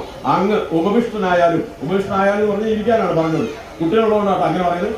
അപ്പോ ഇരിക്കാൻ പറഞ്ഞു. മഹാരാജാവ് പ്രണാമം പറഞ്ഞ് അദ്ദേഹം അവിടെ ഇരുന്നു. രാജാവ് ചോദിച്ചു, അങ്ങ് എന്തിനാണ് നമ്മെ മുഖം കാണിക്കാൻ വേണ്ടി വന്നത്? മഹാരാജൻ, ഞാനൊരു സാധു ബ്രാഹ്മണനാണ്. അതുകൊണ്ട് നമ്മുടെ മകളുടെ വിവാഹം, അതിനു വേണ്ടിയിട്ടുള്ള ഒരു സഹായം ചോദിക്കാൻ വേണ്ടി വന്നതാണ്. മകളുടെ വിവാഹത്തിന് ഒരു സഹായം വേണം, അത് അങ്ങയോട് ചോദിക്കാൻ വേണ്ടിയാണ് നാം വന്നത്. ഓഹോ, മകളുടെ വിവാഹത്തിന്റെ സഹായമാണോ അങ്ങേക്ക് വേണ്ടത്? എങ്കിൽ അങ്ങ് പോയി വിവാഹം നിശ്ചയിച്ചിട്ട് വന്നോളൂ. എന്ത് ചോദിച്ചാലും നാം തരുമല്ലോ. എന്ത് ചോദിച്ചാലും തരുമോ? പറഞ്ഞത് ഹരിചന്ദ്ര മഹാരാജാവാണ്. എന്ത് ചോദിച്ചാലും നാം തന്നിരിക്കും. അങ്ങ് ധൈര്യമായി പോയി മകളുടെ വിവാഹം നിശ്ചയിച്ചിട്ട് വന്നോളൂ. നാം ജീവിച്ചിരിക്കുന്നെങ്കിൽ വാക്ക് പാലിച്ചിരിക്കും. അത് കേട്ടും ആ ബ്രാഹ്മണൻ പറഞ്ഞു, എങ്കിൽ അടിയൻ പോകട്ടെ. അതേ പോയി കർട്ടൻ വീണു. വീണ്ടും കർട്ടൻ ഉയർന്നു. 3 മാസം കഴിഞ്ഞുള്ള രംഗമാണ്. നേരത്തെ പറഞ്ഞതുപോലെ ദ്വാരപാലകൻ വന്നു, അദ്ദേഹത്തെ കൂട്ടിക്കൊണ്ടുവരാൻ പറഞ്ഞു. ആ ബ്രാഹ്മണൻ വന്നു, ഉപവിഷ്ടനാകാൻ പറഞ്ഞു. അദ്ദേഹം അവിടെ ഇരുന്നു. രാജാവ് ചോദിച്ചു, എന്തിനാണ് വീണ്ടും അങ്ങ് നമ്മെ മുഖം കാണിക്കാൻ വേണ്ടി വന്നത്? മഹാരാജൻ, മകളുടെ വിവാഹം നിശ്ചയിച്ചിരിക്കുന്നു, അതുകൊണ്ട് അങ്ങ് തരാമെന്ന് പറഞ്ഞത്. എന്താണ് എനിക്ക് വേണ്ടത്? എന്ത് ചോദിച്ചാലും തരുമെന്നല്ലേ പറഞ്ഞത്? എന്ത് ചോദിച്ചാലും തരും. ഒരു വിവാഹത്തിലുള്ളതാണെന്നാണല്ലോ രാജാവിന്റെ ഉള്ളിലുള്ളത്. അതുകൊണ്ട് രാജാവ് പറഞ്ഞു, എന്ത് ചോദിച്ചാലും തരും, അങ്ങ് ധൈര്യമായി ചോദിച്ചോളൂ, നാം തന്നിരിക്കും. പറഞ്ഞത് ഹരിചന്ദ്ര മഹാരാജാവാണ്. അപ്പോൾ ഈ പറഞ്ഞ വൃദ്ധ ബ്രാഹ്മണന്റെ ഭാവം മാറി. നമ്മുടെ മഹാബലിയുടെ അടുത്ത് വന്ന വാമനനെ പോലെ ഭാവം മാറി വൃദ്ധബ്രാഹ്മണൻ അങ്ങോട്ട് എഴുന്നേറ്റു. എന്നിട്ട് പറഞ്ഞെങ്കിൽ അങ്ങയുടെ രാജ്യം മുഴുവൻ ചെങ്കോലും കിരീടവും സിംഹാസനം അടക്കമുള്ള സകല സ്വത്തുക്കളും നമുക്കിപ്പോൾ കിട്ടണം. രാജാവ് ഞെട്ടി. രാജാവ് നിന്ന് വേർക്കുകയാണ്. ഇപ്പോഴാണ് മനസ്സിലായത് ചതിയാണ്. എന്ത് ചെയ്യണമെന്നറിയാതെ രാജാവ് സ്ഥലകാലബോധം നഷ്ടപ്പെട്ട അവസ്ഥയിൽ നിൽക്കുമ്പോൾ ഈ വൃദ്ധബ്രാഹ്മണൻ അഥവാ വിശ്വാമിത്ര മഹർഷി പെട്ടെന്ന് പോകാൻ നോക്കുകയാണ്. എന്താ കാരണം? രാജാവ് ബോധം വന്ന് അഥവാ ഇത് തന്നാൽ ഈ പറയുന്ന പരീക്ഷണം വിജയിക്കില്ല. പരീക്ഷണം വിജയിക്കണമെങ്കിൽ രാജാവ് തോൽക്കണം. രാജാവ് തോൽക്കണമെങ്കിൽ ഇത് കിട്ടാതെ പോകണം. അപ്പൊ പെട്ടെന്ന് ബ്രാഹ്മണൻ പറഞ്ഞു, അങ്ങ് തരില്ലല്ലേ? അങ്ങ് വല്ലാതെ വേർക്കുന്നുണ്ടല്ലോ, തരില്ലെന്ന് നമുക്ക് മനസ്സിലായിരുന്നു. എങ്കിൽ അടിയൻ പൊയ്ക്കോളാം. പെട്ടെന്ന് രാജാവിന് ഓർമ്മ വന്നു, ഈ വാക്ക് പാലിച്ചേ മതിയാകൂ. പെട്ടെന്ന് പറഞ്ഞു, അരുത്, അങ്ങ് പോകരുത്. ഇതാ നാം നമ്മുടെ സമ്പത്ത് മുഴുവൻ അങ്ങേക്ക് ദാനം ചെയ്തിരിക്കുന്നു. നമ്മുടെ രാജ്യം മുഴുവൻ ചെങ്കോലും കിരീടവും സിംഹാസനമടക്കമുള്ള സകല സ്വത്തുക്കളും ഇതാ നാം അങ്ങേക്ക് ദാനം ചെയ്തിരിക്കുന്നു. അപ്പൊ ആ ബ്രാഹ്മണൻ മെല്ലെ ചിരിച്ചു. അങ്ങ് എന്തിനാണ് ചിരിക്കുന്നത്? കാരണമുണ്ട്. അങ്ങേക്ക് അറിയില്ലേ, ഇത് ഭാരതമാണ്. ഈ ഭാരതത്തിൽ ഒരു ദക്ഷിണ വെക്കണമെങ്കിൽ, ഒരു ദാനം നിർവഹിക്കണമെങ്കിൽ അതിന് ദക്ഷിണ വെക്കണം. അങ്ങ് ദക്ഷിണ വെച്ചോ? ദക്ഷിണ വെക്കാതെ അങ്ങ് തന്നത് ദാനമല്ല. അങ്ങ് രാജ്യം മുഴുവൻ ഉൾപ്പെടെ സകല സമ്പത്തും നമുക്ക് തന്നു കഴിഞ്ഞു. ഇനി 2.5 ഭാരം സ്വർണമാണ് ഇതിന് ദക്ഷിണ വെക്കേണ്ടത്. ദക്ഷിണ വെക്കാൻ ഇനി അങ്ങയുടെ കയ്യിൽ എന്തെങ്കിലും ഉണ്ടോ? ഒന്നുമില്ലല്ലോ. അപ്പൊ ദക്ഷിണ വെക്കാത്തത് കൊണ്ട് അങ്ങ് നൽകിയത് ദാനമല്ല. അതുകൊണ്ട് അങ്ങ് വാക്ക് പാലിച്ചിട്ടില്ല, ദാനമല്ല നടന്നത്. അതുകൊണ്ട് അങ്ങയുടെ ഇന്നോളം കെട്ടിപ്പൊക്കിയ സകലമാന കീർത്തിയും ഇതാ ഇവിടെ അസ്തമിക്കാൻ പോകുന്നു. അരുത്, അങ്ങനെ പറയരുത്. നമുക്ക് 1 മാസത്തെ അവധി തരണം. നാം ദക്ഷിണ വെച്ചോളാം. 1 മാസമല്ല, 1 വർഷം കൊടുത്താലും ഇത്രയേറെ സ്വർണം ഉണ്ടാക്കി ദക്ഷിണ വെക്കാൻ ഇനി ഈ രാജാവിന് സാധ്യമല്ലെന്ന് കൃത്യമായിട്ട് അറിയുന്ന വിശ്വാമിത്ര മഹർഷിയാകുന്ന ബ്രാഹ്മണൻ പറഞ്ഞെങ്കിൽ 1 മാസത്തെ അവധി നാം തരുന്നു. 1 മാസം കഴിഞ്ഞ് നാം വരും. അപ്പോൾ ദക്ഷിണ തന്നില്ലെങ്കിൽ അങ്ങയുടെ സകലമാന കീർത്തിയും അതോടെ അസ്തമിച്ചിരിക്കും. നാം സമ്മതിച്ചിരിക്കുന്നു. ആ ബ്രാഹ്മണൻ പോയി വിവരം കൊട്ടാരത്തിന്റെ അകത്ത് അന്തപുരത്തിൽ അറിഞ്ഞു. അദ്ദേഹത്തിന്റെ ധർമ്മപത്നി ചന്ദ്രമതി ആ സ്റ്റേജിലേക്ക് അഥവാ ആ രാജസന്നിധിയിലേക്ക് ഓടിയെത്തി. മഹാരാജൻ, അങ്ങക്ക് എന്തു പറ്റി? അങ്ങ് എന്തിനാണ് ഇങ്ങനെ വിഷമിക്കുന്നത്? അപ്പോ രാജാവ് പറഞ്ഞു, ഭവതി അറിഞ്ഞില്ലേ, നമുക്ക് നമ്മുടെ വാക്ക് പാലിക്കാൻ കഴിഞ്ഞില്ല. അതാണ് നമ്മുടെ പ്രയാസം. അതിന് അങ്ങ് ഇങ്ങനെ വിഷമിച്ചിട്ട് കാര്യമുണ്ടോ? നമുക്ക് എന്തെങ്കിലും ഒരു വഴി കണ്ടുപിടിക്കാം. ഭവതിക്ക് എന്തെങ്കിലും ഒരു വഴി പറയാനുണ്ടോ? നമുക്ക് ആലോചിക്കാം. 2 പേരും ആലോചിച്ചു. ഒടുവിൽ രാജ്ഞി രാജാവിനോട് പറഞ്ഞു, മഹാരാജൻ, അങ്ങയ്ക്ക് വാക്ക് പാലിക്കാൻ വേണ്ടി നാം ഒരു വഴി പറയാൻ പോവുകയാണ്. അരുത് എന്ന് അങ്ങ് പറയരുത്. കാരണം അങ്ങയ്ക്ക് സ്വന്തം ജീവനെക്കാളും പോലും വലുത് വാക്ക് പാലിക്കുകയാണെന്ന് നമുക്കറിയാം. അതുകൊണ്ട് നാം പറയാം ഒരു വഴി. എങ്കിൽ ഭവതി പറയൂ. അവർ പറഞ്ഞു, നമ്മയും മകനെയും കൊണ്ടുപോയി വിൽക്കണം. അന്ന് മനുഷ്യനെ വിറ്റ പൈസ കിട്ടുന്ന കാലമാണ്. അടിമക്കച്ചവടമുണ്ട്. അതുകൊണ്ട് പറഞ്ഞു, നമ്മയും മകൻ ലോഹിതാശ്വനെയും, 10 വയസ്സുള്ള കുട്ടിയാണ് ലോഹിതാശ്വൻ, നമ്മയും മകനെയും കൊണ്ടുപോയി വിറ്റിട്ട് അങ്ങ് ദക്ഷിണ കൊടുക്കണമെന്ന് പറഞ്ഞു. മറ്റൊരു മാർഗവുമില്ലാത്തത് കൊണ്ട് സ്നേഹസമ്പന്നയായ പ്രിയങ്കരിയായ ഭാര്യയെയും ഏറ്റവും പ്രിയങ്കരനായ പുത്രനെയും വിൽക്കാൻ തീരുമാനിച്ചു. രാജാവ് അവരെ കൂട്ടി നേരെ കാശി പട്ടണത്തിലേക്ക് നടന്നു. കാശി പട്ടണത്തിലെത്തി മനുഷ്യനെ ഇങ്ങനെ കൊടുക്കുകയും വാങ്ങുകയും ചെയ്യുന്ന തെരുവിൽ നിന്ന് രാജാവ് വിളിച്ചു പറഞ്ഞു, ഇതാ സ്ത്രീയെയും കുട്ടിയെയും നാം വിൽക്കാൻ പോവുകയാണ്. പലരും വന്നു, വില പറഞ്ഞ അവസാനം ഒരു വൃദ്ധബ്രാഹ്മണൻ വന്നു. ഇവരെ വിലയ്ക്ക് വാങ്ങി. ആ വില ഇഷ്ടപ്പെട്ടു. അവർക്ക് വിറ്റു. ഈ 2 പേരും ഭാര്യയും മകനെയും വിറ്റു. ആ പണം പക്ഷെ ദക്ഷിണ കൊടുക്കാൻ തികഞ്ഞില്ല. പക്ഷേ ചന്ദ്രമതിയെയും മകനെയും കൂട്ടി ആ വൃദ്ധബ്രാഹ്മണൻ പോയി. എങ്ങോട്ടാ പോയത്? അദ്ദേഹത്തിന്റെ വീട്ടിലേക്ക്. എന്തിനാ കൊണ്ടുപോയത്? അടുക്കളപ്പണിക്കാണ്. ആരാണ് അടുക്കളപ്പണിക്ക് പോകുന്നത്? നിരവധി തോഴിമാർ വട്ടത്തിൽ നിന്ന് വെഞ്ചാമരത്തിൽ പനിനീർ മുക്കി വീശി ഉറക്കിയിരുന്ന രാജകീയ സൗഭാഗ്യങ്ങളുടെ നടുവിൽ നിന്ന് ഈ 14 ലോകങ്ങളും പ്രശസ്തി നേടിയ രാജ്യത്തിന്റെ പട്ടമഹിഷി അഥവാ റാണി ആണ് പോകുന്നത് ഭാര്യാധർമ്മം നിറവേറ്റാൻ വേണ്ടി അടുക്കളപ്പണിക്ക്. എത്ര വലിയ മൂല്യമാണ് നമുക്കതിൽ കിട്ടുന്നത്! ആ രാജ്ഞി നടന്നു പോകുന്നത് കണ്ണിൽ ഒരു തുള്ളി കണ്ണുനീർ പോലും പൊടിയാതെയാണ്. തികഞ്ഞ ചാരിതാർത്ഥ്യത്തോടെ, ഭാര്യാധർമ്മം നിറവേറ്റാൻ കഴിഞ്ഞതിന്റെ ഏറ്റവും വലിയ ചാരിതാർത്ഥ്യത്തോടെ ചന്ദ്രമതി നടന്നു പോവുകയാണ് മകനെയും കൂട്ടി. അതിനുശേഷം രാജാവ് വിളിച്ചു പറഞ്ഞതാ, നാം നമ്മെ വിൽക്കുകയാണ്, ആർക്ക് വേണമെങ്കിലും വാങ്ങാം. പണം തികഞ്ഞില്ല. ഒടുവിൽ മറ്റൊരു രാജാവ് വന്ന് ഹരിചന്ദ്രനെ വിലക്ക് വാങ്ങി. ആ പണവും കൂടി തികഞ്ഞപ്പോൾ ദക്ഷിണ കൊടുക്കാൻ ഒത്തു. അദ്ദേഹം ആളയച്ചു വരുത്തി. ബ്രാഹ്മണൻ വന്നു, ദക്ഷിണ കൊടുത്തു. രാജാവ് സകലതും നഷ്ടപ്പെട്ട, രാജ്യം നഷ്ടപ്പെട്ടു, ഭാര്യ നഷ്ടപ്പെട്ടു, മകൻ നഷ്ടപ്പെട്ടു, സ്വയം അടിമയായി. പക്ഷെ അപ്പോഴും സത്യസന്ധത പാലിച്ചത് കൊണ്ട്, വാക്ക് പാലിച്ചത് കൊണ്ട് സൂര്യശോഭയിൽ തിളങ്ങി നിൽക്കുകയാണ് ഈ പറയുന്ന ഹരിചന്ദ്രൻ. പക്ഷെ അദ്ദേഹത്തെ കൂട്ടിക്കൊണ്ടുപോയത് ചുടലയ്ക്ക് കാവൽ നിൽക്കാനാണ്. ഇപ്പൊ വിലയ്ക്ക് വാങ്ങിയ രാജാവ് കൊണ്ടുപോയത് ചുടലയിലേക്കാണ്, ശ്മശാനത്തിലേക്കാണ്. അവിടെ കാവൽ നിൽക്കണം. അവിടെ എന്താ ജോലി ചോദിച്ചു കഴിഞ്ഞാൽ, ആരെങ്കിലും മരിച്ചു കഴിഞ്ഞിട്ടുണ്ടെങ്കിൽ ആ മൃതദേഹം കൊണ്ടുവരുമ്പോൾ സംസ്കരിക്കാൻ ഒരു 10 പൈസ ചീട്ടെഴുതി കൊടുത്തിട്ട് കൃത്യമായി വാങ്ങാനുണ്ട്. അതുപോലെ അവിടെ സൗകര്യങ്ങൾ ചെയ്ത് കൊടുക്കണം. അങ്ങനെ അദ്ദേഹം അവിടെ പോയിട്ട് ആ പണി ഏറ്റെടുത്തു. അങ്ങനെ വേനലും മഞ്ഞും മഴയുമായി കാലം പതുക്കെ കടന്നുപോയി. അദ്ദേഹം അവിടെ കാവൽ നിന്ന് മഴയും വെയിലും മഞ്ഞുമെല്ലാം കൊണ്ട് രാജാവിന്റെ മുടിയും താടിയും നിന്ന് എല്ലും തോലുമായി ആര് കണ്ടാലും തിരിച്ചറിയാത്ത വിധം ആകെ മാറിപ്പോയി. രാജ്ഞി അടുപ്പിൽ വിറകെല്ലാം വെച്ച് കത്തിച്ച് വീട്ടുപണിയെല്ലാം എടുത്ത് രാജ്ഞിയുടെ തിളക്കം നഷ്ടപ്പെട്ട് കണ്ണുകളൊക്കെ കുഞ്ഞ് അവരെയും കണ്ട് ആരും മനസ്സിലാക്കാൻ പറ്റാത്ത വിധം മാറിപ്പോയി. പക്ഷേ ദേവേന്ദ്രൻ നേരത്തെ പറഞ്ഞ വിശ്വാമിത്ര മഹർഷി ഒന്നോട് വിളിച്ചു, അല്ലേ മഹർഷി ശ്രേഷ്ഠ, അങ്ങ് പരീക്ഷണം നടത്തി ഹരിചന്ദ്രനെ തോൽപ്പിക്കാമെന്ന് പറഞ്ഞു. പക്ഷെ ഹരിചന്ദ്രൻ ചുടലയിലെത്തിയിട്ടും സത്യസന്ധതയിൽ വാക്കുപാലിച്ചതിൽ സൂര്യശോഭയിൽ തിളങ്ങി നിൽക്കുകയാണ്. നിങ്ങൾക്ക് പറ്റാത്ത പണി എടുക്കണമായിരുന്നു എന്ന് ചോദിച്ചു. ഇല്ല, ഞാൻ തോറ്റിട്ടില്ല, ഒരു പരീക്ഷണം കൂടി നടത്താമെന്ന് പറഞ്ഞു. ശരി, ആയിക്കോട്ടെ എന്ന് പറഞ്ഞു. അങ്ങനെ അടുത്ത രംഗം, ഒരു ദിവസം വൈകുന്നേരം ചന്ദ്രമതി കുട്ടീനെ കൂട്ടി വിറക് പെറുക്കി നടക്കാണ് പറമ്പിൽ കൂടി. ഒരു 5 മണി കഴിഞ്ഞ സമയത്ത് വിറക് പെറുക്കി പോയി കുറച്ച് കഴിഞ്ഞ സമയത്ത് ഈ കുട്ടീനെ കാണുന്നില്ല, ലോഹിദാസിനെ കാണുന്നില്ല. അയ്യോ, എന്റെ കുട്ടീനെ കണ്ടോ, എന്റെ മോനെ കണ്ടോ, മോനെ ലോഹിയെ, എന്റെ കുഞ്ഞെവിടെ, മോനെ, എന്റെ മോനെവിടെ, മോനെ ലോഹിയെ, എനിക്ക് എന്റെ കുഞ്ഞ് മാത്രം കിട്ടോ, എന്റെ കുഞ്ഞിനെ കണ്ടോ. അവർ തെരഞ്ഞ് അതിലെല്ലാം ഓടി. അങ്ങനെ ഓടി നോക്കുന്നത് ആ കുട്ടി അവിടെ മരിച്ചു കിടക്കുന്നു. കുറ്റിക്കാട്ടെ കിടക്കണം, നീല നിറമായിട്ട് പാമ്പ് കടിയേറ്റ് മരിച്ചു കിടക്കാണ് കുട്ടി. എന്റെ ദൈവമേ, എന്തൊരു വിധിയാണിത്! ഈ കുഞ്ഞിനെ പോലും നിങ്ങൾക്ക് ബാക്കി വെച്ചില്ലത് ഈശ്വര. അവർ ഒരുപാട് നേരം ആ ജടവെടുത്ത് മടിയിൽ വെച്ച് കരഞ്ഞു. എന്നിട്ട് നടന്നു നേരെ ആ ജോലിക്ക് നിൽക്കുന്ന വീട്ടിൽ പോയിട്ട് ആ ബ്രാഹ്മണനോട് പറഞ്ഞു, എന്റെ കുഞ്ഞ് മരിച്ചുപോയി. ഓഹോ, കുഞ്ഞ് മരിച്ചുപോയോ? അതിന് നാം എന്ത് വേണം? ഈ കുഞ്ഞിനെ ദഹിപ്പിക്കാൻ കൊണ്ടുപോകുന്നിടത്ത് ഒരു 10 പൈസ കെട്ടിവെക്കണം, അത് ചോദിക്കാൻ വന്നതാ. നീ ഇവിടെ പടം ഏൽപ്പിച്ചിട്ടുണ്ട്, ഇറങ്ങിപ്പോടി എന്ന് പറഞ്ഞു. ആട്ടി പുറത്താക്കി. ഒരു മാർഗവുമില്ലാതെ കുഞ്ഞിനെ ഒരു പ്രകാരം എടുത്ത് നടന്ന ചുടലയിലെത്തി. എന്നിട്ട് മുന്നിൽ ചെന്ന് കാവൽക്കാരനെ കണ്ട് ഫീസ് കെട്ടിവെക്കാൻ കയ്യിൽ കാശില്ലാത്തത് കൊണ്ട് ശബ്ദമുണ്ടാക്കാതെ ചുടലയുടെ പിന്നിലൂടെ കടന്നിട്ട് കുട്ടിനെ അവിടെ കടത്തിയിട്ട് കത്തുന്ന ചിതയിൽ നിന്ന് തീക്കോടി എടുത്ത് ചിത ഒരുക്കാൻ തുടങ്ങുമ്പോൾ കാവൽക്കാരൻ ശബ്ദം കേട്ടു, ആരെവിടെ? നമ്മുടെ അനുവാദമില്ലാതെ ചുടലയിൽ പ്രവേശിച്ചത് ആരാണ്? അവർ ഞെട്ടി കൈകൾ കൂപ്പി വിറച്ച് മുന്നോട്ട് വന്നു പറഞ്ഞു, ഞാനൊരു സാധു സ്ത്രീയാണ്. നിങ്ങൾ സാധു സ്ത്രീയാണെങ്കിൽ എന്തിന് ചുടലയിൽ പ്രവേശിച്ചു? എന്റെ കുഞ്ഞിനെ ദഹിപ്പിക്കാൻ വേണ്ടി വന്നതാണ്. എന്റെ കുഞ്ഞ് മരിച്ചുപോയി.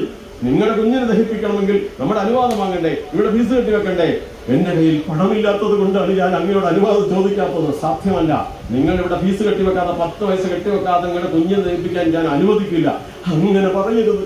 ഒരു നിവൃത്തിയില്ലാത്ത അമ്മയാണ് ഞാൻ, ഒരു അബലയായ സ്ത്രീയാണ് ഞാൻ. എന്റെ കയ്യിൽ പണമില്ല, എന്റെ കുഞ്ഞിനെ ദഹിപ്പിക്കാൻ അനുവദിക്കണം. സാധ്യമല്ല. നിങ്ങളുടെ കയ്യിൽ പണമില്ല എന്ന് നമുക്ക് മനസ്സിലാകുന്നു. പക്ഷേ എന്നെ ഈ ജോലി ഏൽപ്പിച്ച രാജാവിനോട് കള്ളം പറയാൻ സാധ്യമല്ലാത്തത് കൊണ്ട് മാത്രം നിങ്ങളുടെ കുഞ്ഞിനെ ദഹിപ്പിക്കാൻ ഞാൻ അനുവദിക്കില്ലെന്ന് സാക്ഷ്യം പിടിച്ചു നിൽക്കുകയാണ് ആ കാവൽക്കാരൻ. ഇന്ന് 10 ശബ്ദാഹങ്ങൾ നടന്നിട്ടുണ്ടെങ്കിൽ ഞാൻ ഒരെണ്ണം മറച്ചു വെച്ച് 9 എന്ന് പറയണ്ടേ? കള്ളം പറയാൻ നിവൃത്തിയില്ലാത്തതുകൊണ്ട് മാത്രം നിങ്ങളുടെ കുഞ്ഞിനെ ദഹിപ്പിക്കാൻ ഞാൻ അനുവദിക്കില്ലെന്ന് ഉറച്ചു നിൽക്കുന്ന കാവൽക്കാരന് മുമ്പിൽ ആ അമ്മ പൊട്ടിക്കരഞ്ഞു പോയി. എൻ ജീവിതാശയുടെ അന്തിമ വായു വീശി കത്തിച്ചതാണു ചിതയൻ മകനെ ചുടാനായി രക്ഷിക്കണം കരുണ ചെയ്തൊരു വസ്തു അങ്ങേക്കർപ്പിക്കുവതിന് എന്നുടെ കയ്യിലില്ല. എന്റെ ജീവിതത്തിന്റെ അവസാനത്തെ ശ്വാസമൂതി കത്തിച്ചതാണ് ചിത. എന്റെ കുഞ്ഞിനെ ദഹിപ്പിക്കാൻ അങ്ങ് അനുവദിച്ചേ മതിയാകൂ എന്ന് പൊട്ടിക്കരഞ്ഞു നിൽക്കുന്ന മാതാവിനെ ദയനീയമായി സൂക്ഷിച്ചു നോക്കിയിട്ട് ആ കാവൽക്കാരൻ പറഞ്ഞു, എങ്കിൽ നിങ്ങളുടെ കഴുത്തിൽ കിടക്കുന്ന ആ താലിയും കൊണ്ട് അയച്ചു തന്നോളൂ. എന്താ? എന്റെ താലിയോ? അങ്ങനെ ആരാണ്? താലി ചോദിക്കുമ്പോ നാം ആരാണെന്ന് അറിയേണ്ട കാര്യം എന്താ? എന്താണ് നിങ്ങൾ വേവലാതിപ്പെടുന്നത്? കാരണമുണ്ട്. എന്റെ കഴുത്തിൽ താലി ചാർത്തിയ എന്റെ ഭർത്താവിനല്ലാതെ മറ്റാർക്കും എന്റെ താലി കാണാൻ സാധ്യമല്ല. അതുകൊണ്ടാണ് ചോദിക്കുന്നത്, അങ്ങ് ആരാണ്? ആ കാവൽക്കാരൻ സൂക്ഷിച്ചു നോക്കി. നീ ചന്ദ്രമതിയാണോ? അതെ, ഞാൻ നിന്റെ ഹരിചന്ദ്രനല്ലേ. അവർ രണ്ടുപേരും തിരിച്ചറിഞ്ഞ് സന്തോഷാസുക്കൾ വഴി ചാലിങ്കരബദ്ധരായി നിൽക്കുകയാണ്. ആ സ്റ്റേജിൽ ദൈവം പ്രത്യക്ഷപ്പെട്ടു. ഈ 7-14 ലോകങ്ങളും പ്രശസ്തി നേടിയ രാജ്യം നഷ്ടപ്പെട്ടപ്പോഴും ഭാര്യയും മകനെ ഉപേക്ഷിക്കേണ്ടി വന്നപ്പോഴും ഏറ്റവും സാധുവായ ഒരു അമ്മയുടെ കുഞ്ഞിനെ ദഹിപ്പിക്കാൻ ചുടലയിൽ 10 പൈസയ്ക്ക് പോലും വീട്ടുവീഴ്ചയില്ലാതെ സത്യസന്ധതയിൽ ഉറച്ചു നിന്ന ഹരിചന്ദ്ര മഹാരാജാവിന്റെ സത്യനിഷ്ഠയ്ക്ക് മുമ്പിൽ സകല പരീക്ഷണങ്ങളും അമ്പയെ പരാജയപ്പെട്ടു. ദൈവം ആ മകന് പുനർജന്മം നൽകി. രാജ്യവും സകല സ്വത്തുക്കളും തിരിച്ചു നൽകി. ഒടുവിൽ ഒരനുഗ്രഹം കൊടുത്തു, ഹരിചന്ദ്ര, നിന്റെ നാമം ആചന്ദ്രതാരം നിലനിൽക്കും. ഈ പ്രപഞ്ചമുള്ളിടത്തോളം കാലം ഹരിചന്ദ്ര മഹാരാജാവിന് ആരും മറക്കില്ലെന്ന് ദൈവം അനുഗ്രഹം കൊടുത്ത് സാവധാനം അവിടുന്ന് മറയുന്നു. കർട്ടൻ സാവധാനം വീഴുന്നു. ആ രംഗം അവിടെ തീരുകയാണ്. ഇനി ഈ നാടകം നടക്കുമ്പോൾ 2.5 മണിക്കൂർ നീണ്ട നാടകത്തിനിടയിൽ 2000-ത്തിലധികം വരുന്ന ഭക്തജനങ്ങളുടെ കണ്ണുകളിൽ നിന്ന് നിരവധി തവണ ചൂട് കണ്ണുനീർത്തുള്ളികൾ താഴെ വീണു. ഇനി നമ്മൾ മുന്നിലിരുത്തിയൊരു കുട്ടിയെ നിങ്ങൾ ഓർക്കുന്നുണ്ടോ എന്നറിയില്ല. മോഹൻദാസ് കരംചന്ദ് ഗാന്ധി എന്ന 12കാരൻ. ആ കുട്ടി എഴുതി വച്ചിരിക്കുന്നു, ആ നാടകത്തിനിടയിൽ അദ്ദേഹത്തിന്റെ കണ്ണുകളിൽ നിന്നും നിരവധി തവണ ചൂട് കണ്ണുനീർത്തുള്ളികൾ താഴെ വീണു. അത് മാത്രമല്ല ഭക്തജനങ്ങളെ സംഭവിച്ചത്, ആ 2.5 മണിക്കൂർ നേരത്തിനിടയിൽ ആ കുട്ടി ഒരു തീരുമാനമെടുത്തിട്ടുണ്ട്.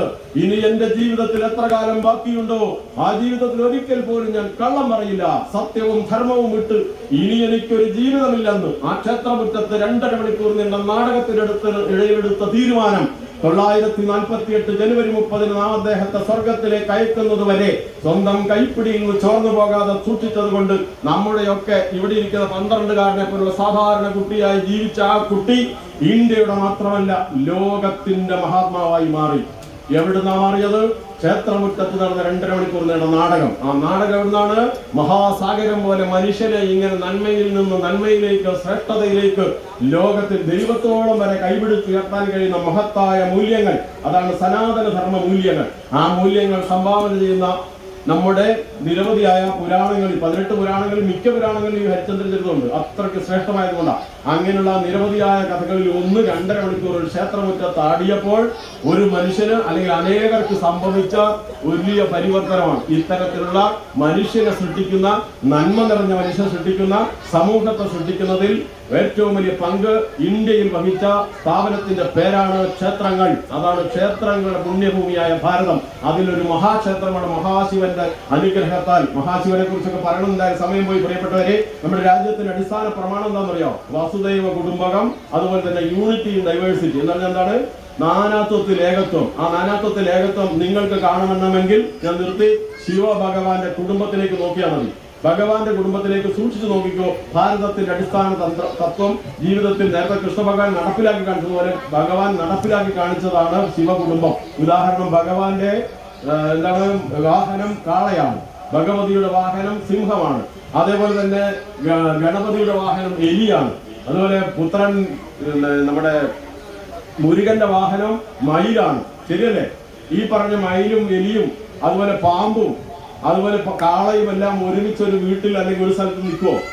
പരസ്പരം ശത്രുക്കളല്ലേ? പക്ഷെ നിന്നല്ലോ. അതെന്താണ് കാണിച്ചത് മനസ്സിലായോ?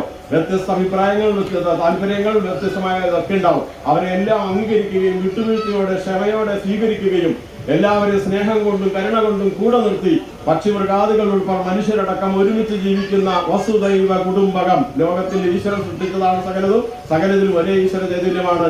എല്ലാവരും ആത്മസഹോദരരാണ്. അതുകൊണ്ട് എല്ലാവരെയും ചേർത്ത് നിർത്തുന്ന മനോഹരമായ വസുദൈവ കുടുംബകം, ലോക സമസ്ത സുഖിനോ ഭവന്തു എന്ന് പറയുന്ന ഉന്നതമായ മൂല്യം ഈ ലോകത്തിന് സംഭാവന ചെയ്ത് വർത്തിക്കുന്ന ശ്രേഷ്ഠമായ ഫാമിലിയാണ് ഭഗവാന്റേത്. ആ ഭഗവാനെയാണ് നാടകശ്ശേരിക്കാർക്കുള്ളത് എന്നത് അങ്ങേയറ്റം സന്തോഷമാണ്. പ്രത്യേകിച്ച് ഇക്കാലത്ത് മനുഷ്യന് ജാതിയും മതമൊക്കെ പറഞ്ഞ് തമ്മിലടിക്കുന്ന സമയത്ത് അതിനപ്പുറമായി നമ്മളെല്ലാം ഒന്നാണ് എന്ന് വിളിച്ചു പറഞ്ഞ് ജീവിതം കാണിച്ചു തന്ന അതുപോലെ ജീവിക്കാനാണ് ഭഗവാൻ അത് കാണിച്ചത്. ഇങ്ങനെ ജീവിച്ച് കാണിച്ചത് എന്തിനാണ്? നമ്മളെല്ലാവരും ഈ പറഞ്ഞ ജാതിയോ മതമോ നിറമോ സമ്പത്തോ നോക്കാതെ എല്ലാവരും പ്രിയ സഹോദരി സഹോദരന്മാരാണെന്നും സ്നേഹിക്കണമെന്നും കരുണ വേണമെന്നും ഒന്നിച്ചു നിൽക്കണമെന്നും ഒക്കെ പഠിപ്പിക്കുന്ന വലിയ തത്വം പറഞ്ഞിരുന്ന ഭഗവാന്റെ ഒരു ഭക്തരാകാൻ കിട്ടിയ ഭാഗ്യമാണ്. ആ ഭാഗ്യത്തിനനുസരിച്ച് ആ മൂല്യങ്ങൾ ഉൾക്കൊണ്ടുകൊണ്ട് ജീവിക്കുന്ന ജനങ്ങളാണ് മാടകശ്ശേരി ഉള്ളതെന്ന് എനിക്കറിയാം. ബാബു ഉൾപ്പെടെയുള്ളവർ ചെയ്യുന്ന പുണ്യകർമ്മങ്ങളൊന്നും ഞാൻ പറയുന്നില്ല. അത്തരത്തിൽ ആ ഈശ്വരാനുഗ്രഹം കൊണ്ട് ഒരുപാട് നല്ല മനുഷ്യരെ സൃഷ്ടിക്കാൻ ഈ നാടിന് ഇന്നോളം സാധിച്ചിട്ടുണ്ട്. അങ്ങനെയുള്ള ആ ഭഗവാന്റെ അനുഗ്രഹത്താൽ നമുക്ക് എല്ലാവർക്കും കൂടുതൽ കൂടുതൽ ഐശ്വര്യവും സമാധാനവും അതുപോലെ ക്ഷേമവും ഉണ്ടാവട്ടെ എന്ന് പ്രാർത്ഥിക്കുന്നു. ഈ ഉത്സവ പരിപാടിയിൽ പങ്കെടുക്കാൻ ഒരിക്കൽ കൂടി ക്ഷണിച്ച എല്ലാ ഭക്തജനങ്ങൾക്കും ഭാരവാഹികൾക്കും ഹൃദയംഗമായി നന്ദി അർപ്പിച്ചുകൊണ്ട് നിർത്തുന്നു. നമസ്കാരം.